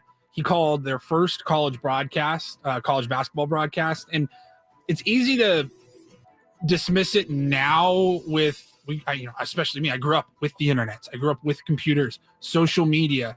It's a lot easier to follow college sports nowadays. Yeah. He was a pioneer for the sport. Yeah, he put him on the map, dude. Absolutely. Yeah, and that's not shtick you hear from him. Yeah, I mean, are you going to get maybe more in-depth analysis from Jay Billis on college basketball? Yeah, sure, probably. Sure, yeah. But there is always a place for Dick Vitale in my world. And mine too. Have you guys played around with the new, the sports baseball Wordle version? Immaculate Grid. Jack, our phone screener, my son, big Immaculate Grid player. I think he does it almost every single day. Jackie, do they grid every day? Come on in. Tell us a little bit about the Immaculate Grid, because he's always sharing his grids with me. I haven't really gotten into it myself yet. And played the Immaculate Grid. I'm not great at it. I mean, you should be good at it. I know baseball. Baseball, you should be pretty good at this game. I have only done it twice. The first one I got, how many are there? There's nine squares. The first one I did, I got 7 out of 9. So they each match up like a tic-tac-toe board. You got a category on the left and a category on the top, and it may be like 2 teams. It's usually 3 teams on the left side, 2 teams across the top, and then a statistical category. Yeah, right. Most 200 strikeouts. So the example I'm looking at right now, it's a grid, not a 3x3 grid, and on the left side you have the Dodgers, the Yankees, and the Phillies. Okay, Dodgers, Yankees, Phillies. And then across the top, you have the Astros, the Mets, and a 200-plus hits batting season. Okay. So you would go, the first box would be who played for the LA Dodgers and the Houston Astros? That would be. That's tough. That's an easy one. Is it? Dodgers and Astros. Dodgers and Astros. Anytime in the career, and it doesn't have to be current. No, it can be old. Anytime in the history of baseball, that Has played to for be- both the Dodgers and the Astros. Has to be major league. Yeah. Jordan, but he never played in the majors for the Dodgers. He was in their minor leagues, but they traded him away before he got to the big leagues. Why can't I think of anybody? There's gotta be a Zach pitcher. Greinke. There you go. Okay. Zach Greinke could be an answer for a lot of these. Good. Is he in there, Paulie? This He's is got just a already filled screenshot. mine out, but Yeah, yeah. Is it already? yeah. And then, but more you fun get, to play you it get how live it on the works. air. I mean, I can pull one up. And so to get a better score, the more obscure player you come up with, That's right. the better score you Yeah. get. How here are we you go, so here we go. good at this game? All right, here we go. Here we go. You're not. Let's do one live. God. Oh, All right. wow. On the air. Oh, we can all put our heads together. So, okay, on the left side, going down, you have the Tigers, the A's, and the Giants. Tell me what I need. Just tell me. And what you the- have the Rockies, Padres, and 500 plus career home runs. Okay, so Tigers, Rockies. Tigers and Rockies have played. Who has played for both of those teams? Wow, we're very This bad. is at great this. radio. Tigers and Rockies at the same time. Let's start with the Padres. Tigers and Padres. All right, Tigers and Padres. No that should be. Mazzara. That should be an Ooh, easy Was he one. a Tiger? Oh, yeah. You okay over there? You all right? Clear your throat. Like father, like son. This is like My Hacksaw goodness Jr. gracious. over here. Hello. Nomar Mazara. Nomar Mazara. I think I haven't played it, so I don't. Green lights up. That means good. Yes. Yeah. 2% of people. Oh, that's a good one. Got that Only one. 2 people at Jack Nomar Mazara. Higgins. Very nice. I'm good at the Padres. A's and Padres. Ricky Henderson. Ricky That's going to be a Henderson. That's gonna be popular- a- Ricky Anderson's easy. What about That's- Brent Rooker? Oh, there you go. look at this Yeah. kid. That was my first guess. All right. You Yeah. can have Brent Mark Rooker, Allen. 2%. Wow, we're doing really well now. Crap. Giants, Padres. Mark Grant. Mud Grant. Mark Grant. Mudcats. That's got to be a low percentage one, right? I think a high percentage. That is a 0.4%. Oh! It's like they barely know him. Now we're nailing it. Now we are on a roll. But That's now what we she got the harder ones. All right. It was a Tiger with 500 plus career home runs. Al Kaline. Nice. Yeah. There's not a lot of 500 plus home run hitters in there. Miggy is probably the most Incorrect. You Al didn't Kaline didn't get 500 home 500? runs? Oh, we're out. We lost. We have 5 guesses left. So you get there's Oh, okay. 9 squares. so you get 91% 9 of total people, guesses. 91% picked Miggy. Okay. A's, Damn it. A's, 500 plus career. McGuire. Mark McGuire. Yeah. Trying to think of anybody else. Everyone said that, though, I'm sure. That's got to be. 98%. Yeah, that's got to be by far Mark the. McGuire was 65% Okay. only. And then a Giant. Well, Barry, but Barry. that is the most obvious one. Willie Mays? Mays. And did he get 500? I don't Willie know. Mays? Yeah, I think he did. yeah, he got yeah. 606 Yeah, something. 60 something. Yeah. 24%. Better than Barry Bonds. Yeah. That's it. No. Okay. Anyways, this is All right, ter- let's terrible not do radio. that. You get It's the great you radio. get What are we the talking Very about? fun game. Do this for So an hour. Immaculate Grid was purchased. It was acquired by Baseball Reference, and How much? they now own it. I don't have the price point for that, but they have it now, and their whole goal is that you will go down the rabbit hole. You'll play the game, but then you'll want to look up statistics, look up players. Baseball reference. It's all right there in a baseball encyclopedia online for you. And yeah, this Build thing a is subscriber base. Genius. Great website. it's ridiculous how fast this has grown. It was like something like a couple hundred people were using it a few months ago, and so now just not, thousands and thousands. not to be a jerk, but like, does anybody still do Wordle and the music one? Does anybody do Well, Wordle the music anymore? one, they shut it down. Spotify bought it, but they recently just shut it down. shut it They down? stopped doing it, which was sad because I like that one a lot. I did And I know too. some people still do the Wordle. I get it on my TikTok. Yeah, Sometimes there's like these people who all they do is the Wordle. Wordle. I see and Craig associated Elston still does the Wordle. What was I that see him game posting. we're playing when we very first started the show that you won a few times and won Oh, money? yeah, Trivia yes. King or it was Scott who was the HQ. host. Yeah, HQ. Yeah, that was I wish I felt loved bad anything for as a much while. as Ben Bro, loved HQ. and I would rage. Because he's like, I won again last night. I'm like, son of a bitch! I get like 4 right. Yeah, I ended up with like $9. Yes, in my account or yeah, something. you I was murdered it. killing it. Forgot about that. They kind of fell apart too. I think they went bankrupt. Yeah, recently. I saw something it's just about that. passing fads. all right, And this may be Well, one. let's create. All right. We need to create something. finally, so we had Yeah. sad, we had boring but interesting. We all Get- had some fun, and Jackie. now we're gonna have disgusting. Jack, I need you to grab that trash can for me because I am going to hurl. When I saw this picture and almost threw up, Burger which King, is weird. Burger King has a new burger coming out. I'll throw it up on the YouTube chat for you. Where is the meat? It's not there. It's a cheeseburger, and I mean that quite literally. It's so gross. Burger King has launched a new burger in Thailand. There's the picture. Oh, They're calling it the real cheeseburger. There's no meat. Bun, 20 slices of American cheese. Bun is what you get. 20. It's roughly a pound of Oh my cheese God. between I two can't buns. I can't even look at it. I'm not kidding. I mean, we charging, do have an American equivalent of this sandwich. It's called a grilled cheese. Okay. But not 20 20 slices? It's not that much cheese. I got That's it. for sure. Lightheaded. I don't know why I'm so repulsed by that, but I am. It's so I read about this. Apparently in Thailand, young people Why are do you say really Thailand? that's where it's from. Thailand. Thailand. Thailand. Thailand. Finland. Yeah, Not Finland. Finland. I'm dead. I'm absolutely dead. Thailand. Hold on. Remix. That laid me out, actually. Thailand. Yeah, and he looks at me like I'm an idiot. Thailand. Yeah, you ever hear of Thailand? Thailand? Bangkok, Thailand? The beaches in Thailand are amazing. You ever see that movie, The Beach? Filmed in Thailand. Don't take drugs over in Thailand. They will throw you in jail in Thailand for a long time. I digress. But yeah, I guess young people, cheese is all the rage there. They like to put Cheese? cheese on things. Disgusting. Yeah. They're starting it out at $3 a pop. They're eventually going to sell it for $11. So it sounds like they do plan to make this. $11. I don't know if that's $11 American. I honestly or don't know. Thailand. I don't know if I've ever seen a more repugnant sandwich. How can you charge $11? I mean, I can go to the store and You buy can a make pack that. of It's just- American cheese. It's just and a hamburger Kraft bun for like single. It's just $8. a package of Kraft singles On a between two buns. Maybe two packages of Like a double Kraft bun. singles between two buns. I like that Ben said, apparently over in Thailand, cheese is all the rage. It is. Well, I think you just made that up. There's clearly No, not a shortage of I cheese. don't think it's something that generally is used in their cuisine.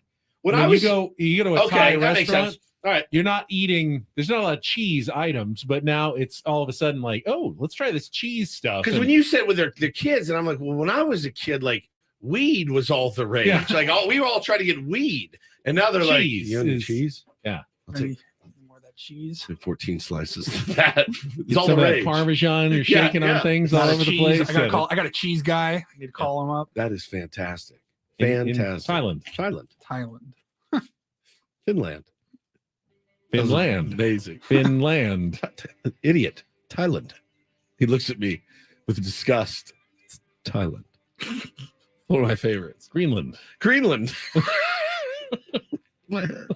Iceland. Iceland. That Iceland. sounds right. Iceland. Iceland. Yeah, that sounds weird. Yeah. Iceland. Iceland. Reykjavik.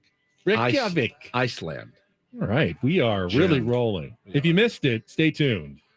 Woodsy and Paul did it again. Did. Ben prank Gotcha. call coming up here at the bottom of the hour. Stay tuned. We'll be back after traffic on 97.3 The Fan.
Just got this text from a friend, and so Paulie puts a rundown together every day, and today at the top it says what day is today, like we just talked about, National Barbershop Music Appreciation Day, National Beans and Franks Day, and National Delaware Day. Today is also, did you guys realize today is National Poll Day? Paul, P-A-U-L, Paul. National Poll Day. National Paul Day is celebrated every year on July 13th. The day aims to show our appreciation for everyone named Paul. So if you're named Paul or you know someone named Paul, take this opportunity to honor them or yourself. You going to honor yourself later this afternoon, Paulie? Probably. Got the house to yourself.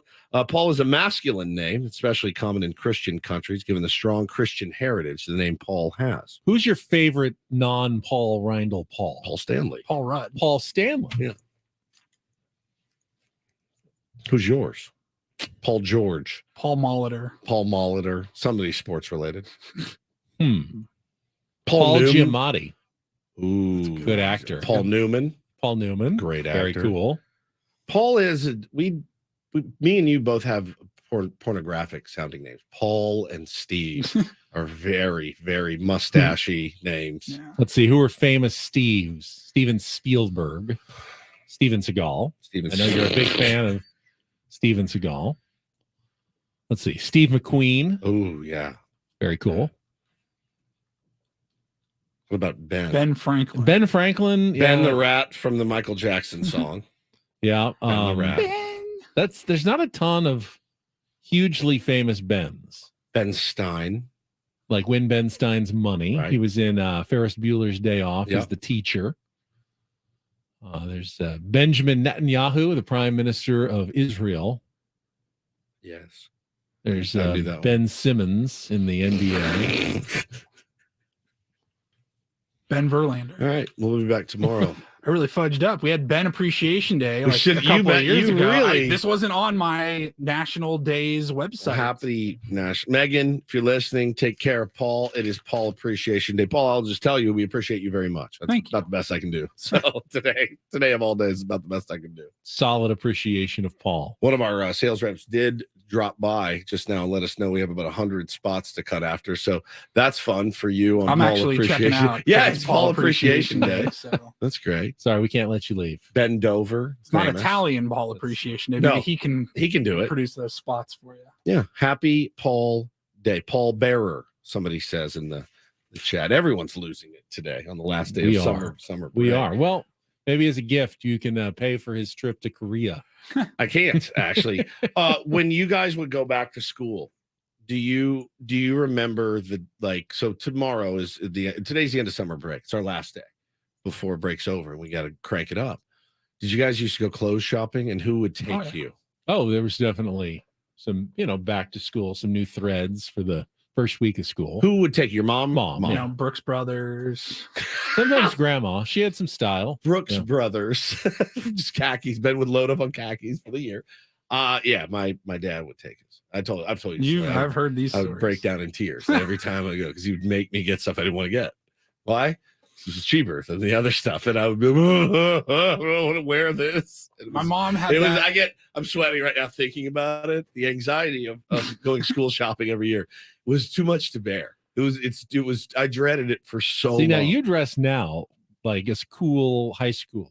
Do I? Yeah, I you look like a concert slob. concert t-shirts though. Joggers. We'd be very, very in. No, now kids wear pajamas to school. Yeah, my the son slot wore more pajamas like slovenly, 80% the of the better. time Yeah. to high school, and I think most of his friends did as well. The pandemic changed it a lot. We're all like, It's you know possible, what? yeah. Let's just be comfortable. Life's short. Let's just be comfortable and not worry about it. But I would just get the most panicked about school shopping, and because you just wanted to get through school without getting ripped on. You didn't want to show up first day and they're like, nice shirt. Nobody wears those anymore, right? It's what you wanted to avoid. You wanted to avoid getting your balls broken all the time by your friend or people that didn't like it. I would be a wreck. I would just be a wreck every single year. Shoe shopping was terrible. Shoe shopping was terrible. My mom would be like, just go to Payless. Yeah, Payless. Bring them for $20. I'm like, Mom, Mom, I will get my ass kicked. Don't If I understand. show up to basketball practice Shacks Yeah. instead of Yeah. Nikes or Yeah. Adidas. You just get crushed. Apparently, and I was reading this yesterday, the latest clothes trend is retro. And I was thinking, oh, what is it, like 70s, like tab collars Don't are say coming back. 90s, dude. Retro's got to be 90s now. It's Y2K. We're so old now that the year 2000 and what people were wearing then is now considered retro. And I still can't figure out what was the style back in like double denim or something. Still baggy. That people were wearing in the early 2000s is now baggy. cool like, again. Like I remember. I still have actual clothes from the early 2000s that I wear. That cannot. I can go Ben be here. I true. can bring it back to sports, like the infamous 2003 NBA draft. LeBron James, Chris Paul, Chris Bosh, all those guys. They are wearing suits. If they're an XL, those suits are 6XL. Yeah, they're I mean, they just huge. hang off their bodies. That was early 2000s. Yeah, you can go and get like the big tee. What do they call them? The tall tees. Those They just massive, hung you off could of put you. like 4 of your buddies in it, like a small car. Obviously I missed that. I was college or working at the time, but that was not the big jeans, the Jenkos, I think they were called. I can see Blake Snell wearing one of those big suits. In a second. Puffy jackets. Him walking in and just drip. I'm like, bro, you're wearing a 6XL. I don't know how that's drippy. Whatever you paid for, it's too much. Did you guys? My mom, so she would take me clothes shopping for back to school. Most of my young childhood days, but then 7th and 8th grade probably is right around the time where she would just give me money and drop us off at the Go do it mall, yourself. and we were able to do it ourselves. That was exponentially better. National French Fry Day too. I will be imbibing in some of those later. I promise you that. Our friend Jordan tweets in, gonna need Ben Higgins prank calls on Ben and Woods literally every week. Thanks. It's hard to keep it. You've set the bar high. You We missed have. it earlier this morning. Woods and Paul did it again. Called a local sandwich shop this time, using my voice to befuddle actually our friend Rob Zilla. Yeah, We'll our do pal that Rob Zilla. coming up next on Ben and Woods on San Diego's #1 sports station, 97.3 The Fan.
All right, if this is summer break, tomorrow is back to school or back to baseball at least. Got a big show planned tomorrow. It's a Friar Friday.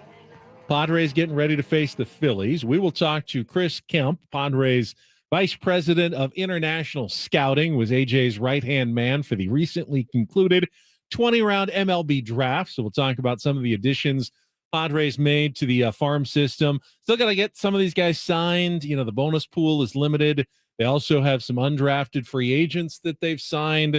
Took some flyers on some high school guys in later rounds that they may need to convince not to go take college scholarships. So the work always continues. Never done for a baseball front office. It's a 365-day-a-year sort of thing. But looking forward to talking to Chris Kemp on a Friar Friday tomorrow. Will we be joined by our pal Craig Elston tomorrow? It's been a while. That's the plan. Okay. So he was on vacation. I think he's back. He was doing the PA last night. Yep, did the soccer game at Snapdragon Stadium, the 1-1 tie with Panama taking it in penalty kicks over the U.S. in the Gold Cup semifinals. So it was interesting. I was driving home yesterday. I called my friend, as I usually do, my friend Mark back in Texas, and we catch up a couple times a week at least. And he said, well, what are you doing tonight? And I said, well, I'm going to go see Jason Isbell. He goes, oh, you're missing a huge soccer match. And I said, well, I mean, you've known me for 25 years. What'd you think was going to happen? And I said, so give me, what's the Gold Cup? Give me the, what is the Gold Cup? I always pepper him with questions. And he's like, look, it's a tournament. He goes, you got to keep your guys playing for the national team until the World Cup. Next World Cup's not until 2026. Right. It's got a long time. It's here in the United States, Canada, and Mexico, all three countries hosting together. And so I said, well, what the hell is it? Is it like a friendly? He goes, no, it counts towards your FIFA ranking and blah, blah, blah. He said, the interesting thing about tonight's game, though, he said, we are trying to build depth on our national team. And we've got a strong starting 11 or whatever. And he says, but we actually didn't even put those guys on the rosters. And I said, so beat the B team. And he's like, no, yes, kind of, right? And he said, so we want to see, what these younger kids and the depth pieces of this team look like. And I said, all right. I said, well, I mean, how do you expect us to do? He said, I think we should beat Panama. So I was pretty surprised last night when I saw the result of the game and the penalty kicks. I know people are.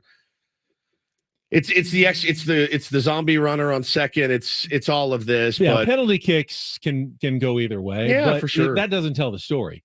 Panama outplayed the United States. They deserve to win. They had 2 goals called back on narrow offsides. Guy took a step too early. They put the ball in the net. United States had a couple of chances that they didn't convert on, but for the most part, Panama was the better team.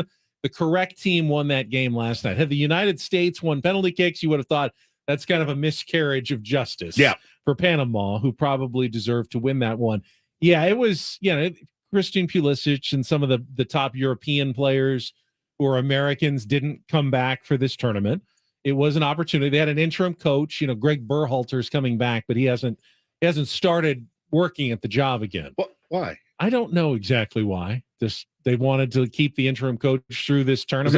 Alexei Lalas? No, it was another guy. I don't remember his name, but Greg Berhalter will now take over and get you ready for the next World Cup in 3 years. Is he on vacation? No, he's like, I booked a trip to Thailand, and I can't get out of it, and we're locked in. So I need you to step in and manage this. It's just maybe some consistency because they'd already been preparing with one coach for this tournament. They didn't want to switch right at the last minute, but okay. So it wasn't. Yeah, this isn't the team you'll see in the World Cup in 2026. But still, the United States. Remember, they are so much bigger than all these other countries that they're playing in CONCACAF.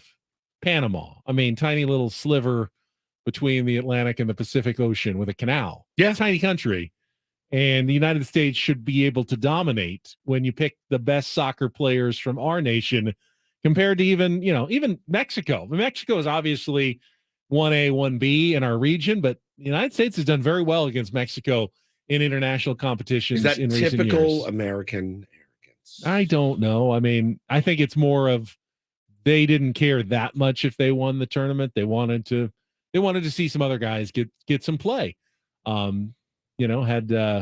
had guys getting their first starts. They get locked into the American team.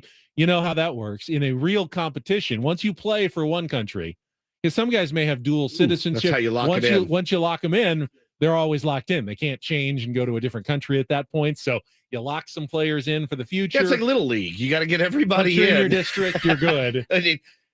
Yes, Timmy will get his 3 innings tonight. Yeah. It may not be a shortstop, but he'll be in the lineup. But don't worry about it. That being said, they could have and should have played better. Yep. And it was a rough performance last night. That's tough. That's a tough one. I know many of our friends were at the game and pretty bummed about the results. But yeah, listen, I mean, there's still a long way to go. Long way to go before the World Cup. Women's World Cup starts in a few days, a week or so. They're in New Zealand and Australia now. The first game against Vietnam for the U.S. team, I think, is in a week. Awesome. So, all right, I love the Women's World Cup. I think it's spectacular. And it's like the Men's World Cup, except we actually have a good chance. We have a really good shot. 3, and that's another thing I found out. He's like, yeah, we won that 3 times. So he's fired up about it. All my soccer loving buddies are fired up about it as well. So here we go, San Diego, soccer town, MLS coming, the whole bit. All right, we've got one last check of traffic. If you weren't with us at 7:00 this morning, going to bring back the latest Ben prank call that I have nothing to do with. Yeah, I'm now a serial prank caller. Yes. You went from getting into no trouble to getting in all the trouble. Turned me into someone to be feared by local and national businesses alike. We'll get to that after a check of traffic here on 97.3 The Fan. From the Premier Chevrolet of Carlsbad Traffic Center, part of the Premier Auto family, here's Kelly Danick. Traffic is sponsored by Premier Chevrolet of Carlsbad. You guys still have this crash clearing from the Nordall Road on-ramp to westbound 78, traveling on southbound 15 at Miramar Road off-ramp. An accident has cleared. Keep in mind some road work is going to have the eastbound Balboa off-ramp closed off of southbound 163. Westbound off-ramp is open. And the Bonita on-ramp to northbound 805 closed for road work till about 2 o'clock this afternoon. Coach Quintero and Joe Musgrove's Choice, they're a different kind of dealership looking to be a solid community partner and deliver excellent service. Premier Chevrolet of Carlsbad, Chevrolet, find new roads. I'm Kelly Danick with Ben & Woods, San Diego's #1 sports station, 97.3 The Fan. So I love it when a bit comes together, and I love it when 2 bits collide. Bit inception. This is Ben saying all the things he likes over the last 6 months, and then we pulled just a lot of the food ones. And we called my pal, Rob Zilla. He owns Crossroads Deli. And I thought, I don't want to call a bunch of places across the Southwest and have people hang out. Zilla, I know Zilla will answer the phone. He works nonstop there. And he's such a friendly, energetic guy. Like, this is what happened. So we called with the soundboard of Ben. Crossroads Deli. Good morning. Hi, good morning. Can I take your order? How is it hanging? Can I take your order, please? I like eating. Yeah, I'm glad you do. You called the right place. Number 45. Through the roof. I like a good thin pancake. 40. You like a what, sir? I'm sorry? I like a good thin pancake. Deli. A thin pancake? We don't have pancakes here, sir. You called a sandwich shop. I like a barbecue chicken pizza. I've got a barbecue chicken sandwich special, which we have on Thursdays this week. I really like Fritos. I have Dirty Brand chips, which are great, but we don't offer any of the Frito-Lay products. I'm so sorry. Anything cream cheese based? I got a bagel and cream cheese. That's about the best I could do for you. I like fried Brussels sprouts. Not at a sandwich shop, sir. You know, we got meat, cheese, between bread, some vegetables, but yeah, that's not a vegetable we'll put on a sandwich. Let me ask you, what was the score of the Aztecs game? I was too much. He had had enough. I called him back. I'm so sorry. So sorry, Zilly. He's like, you son of a gun. Go check out Crossroads Deli. It's incredible. I love that. For all of their cream cheese based. My favorite one. Paul, you were so good on the timing of that one. You think cream cheese based? A couple of thin pancakes with some cream cheese and fried Brussels sprouts in the middle. Fritos. For a little crunchiness. Yeah. It was fantastic. How can he not have Fritos? Come on. Well, I get dirty chips are good. They're all potato chips. You need some corn chips as part of your selection. Don't you? No. Yeah, you have to have potato chips. You go to Jersey Mike's, you don't have corn chips. You get like Sun chips, can't you? Those are corn. They're kind of. I mean, there's some sort of potato chip alternative. I like potato chips. We I know do. you. But you don't always want potato chips. You want a couple other options. Oh, Doritos are corn chips. I think a Dorito. Yeah, Doritos. But I mean, Doritos. he's running it's a different. It's not your cookie cutter When I go sandwich. to a chips deli, are good I though, too, expect regular potato chips. I expect Yeah. a barbecue potato chip. Salt and vinegar are my go-to. Salt and Yeah. vinegar. God, yes. Maybe like a cracked pepper or something like You know what I that. don't like? Kettle chips. Not a kettle chip. They Well, cut the roof of my mouth. They're all kind of kettly now. But you know what I mean. The ones where you're like when you bite into them. How about the classic Lay's versus Ruffles? Like Lay's I'm talking every day. You'll go Lay's over every over Ruffles. single time. Okay, Ruffles. Lay's versus Ruffles versus Pringles. Lay's. Pringles Still are a Lay's. different. They're their Different own animal. Stacked. Completely brand. different animal. Yeah, you stack them. And you bite them. Do you bite multiple? I And like. the wrinkles goes everywhere. I kind of like. You know how they're saddle shaped, and you just put them over your tongue, like you're saddling up your tongue with a Pringle. What? It's not the good, bad, and the ugly. It's just you're just eating chips. You saddle up your tongue. You've done this. I've done this. Yeah. Like, Yeah. It's well, just I'm gonna kind of try it now. Saddle up your tongue. Saddle with a up, Pringle. partner. I'm going to try this now. Do you just do one at a time? It's a visual. I just did not need. I didn't it. either. I didn't even say saddle I up your don't tongue stack them. either. I like to just do one at a time. If you stack like 5 or 6 and then you bite them, Yeah. it's everywhere. It's a Pringles explosion Now, on your I'll lap. eat 50, Oh, but yeah. I like them one at a time. I could eat a tube of Pringles. No problem. Zero problem whatsoever. Now I You want feel like if you chips. stop at half a tube, you've been very Yeah. disciplined. I want chips. I want pancakes. I want cream cheese. It all sounds delicious. I think right I now. prefer Ruffles to Lay's though. Not me. Lay's they just break up in the bag so Oh, I much, love and it's them. just all I agree. kind of greasy a mess at the end. I like Ruffles. I do, but I don't like plain Ruffles. Those are for you have a I criminal need the record. sour Ultimately, cream dip, it's- the onion it's- sour cream dip. If I'm going to do Sure. plain Ruffles. Yeah. You have a criminal record if you eat just Ruffles out of the At bag. Jersey Mike's, I do the Miss Vicky's salt and vinegar, and I See, actually those put are- them on the sandwich. Those are too firm for me. Yeah. But once you put them on the sandwich and they're mixed with that juice on it gives a little crunchiness to the sandwich. It's delicious. I get the juice. It's really on the side. good. Really? Yeah. What do you do with it? They overjuice. I dip. You dip like Yeah, it's a au jus. French dip. Yeah. Every time. They overjuice. I love them. You know I love them. I'm not saying anything bad about you, but they overjuice it. I don't mind the sandwich being a little messy. I expect it to be a little messy. I You've don't already want it got soggy. The shredded lettuce, is going to fall out. You have to eat it over the big paper. Oh yeah, that's why they give it to you. Thing. But then what does it matter if it's a little drippy? You're already It's soggy. It you're gets soggy. already. Well, I can how control. long are you waiting to eat it? Are you always taking it home or are you eating it there? I eat there 99% of the time. Then you don't need. I like You the can dip. just put the dip. You can just put it right on there. If you eat, it won't get soggy. They in over 5 they minutes. over oil and they over Say- vinegar. You can say light juice. Light juice. Well, I'm gonna go home and saddle up my tongue with some Pringles for sure. That's definitely gonna happen today. Yeehaw, partner. That's so good. So good. Thank you guys for hanging in with us on saddle-shaped food. There's not actually for hanging in with us on summer break.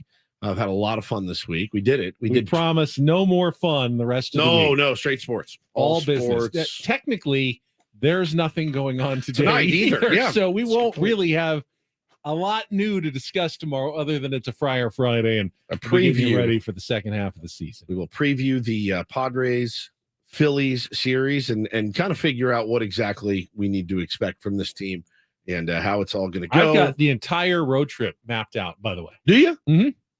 Like Exactly wins and what losses? needs to happen. Okay. Yeah. I like that. And I get a couple different variations. But like I said earlier, 7-3 is the goal. And you come home 500, start all over on your next homestand. Okay. I've got that mapped out for the Padres. This is a new segment called Let Ben Cook. Tomorrow we're just going to let you go on this thing. They don't have to sweep the Phillies. Your They just- beautiful mind. Yeah. You put your beautiful mind to work on this. And In fact, they could even split against the Phillies, and it's okay. Okay. I've got it planned out. We'll talk about it tomorrow. I love it. When we wrap up the week on a Friar Friday. Chris Kemp will be our guest, Vice President of International Scouting for the Padres. Greg Elston will be with us for his Crossing Streams recommendations. and it'll just be like a normal Friday for Ben and Woods. Yeah, it was not a normal last 3 days, but I had a lot of fun and very proud of you guys. And we challenged ourselves. I think we did a good job. Fun radio. Yeah, good work on the prank calls, too. All right, that is it for us. Thanks to my son, Jack Higgins, our phone screener for the day. Paul Reindl is the executive producer of this program. Stephen Woods is the co-host. I'm Ben Higgins. Coach John Quintero, Braden. Coming up next, although we've taken all of their possible cat related content, so I'm not sure what Coach is going to talk about. He's up next anyway on San Diego's #1 sports station, 97.3 The Fan.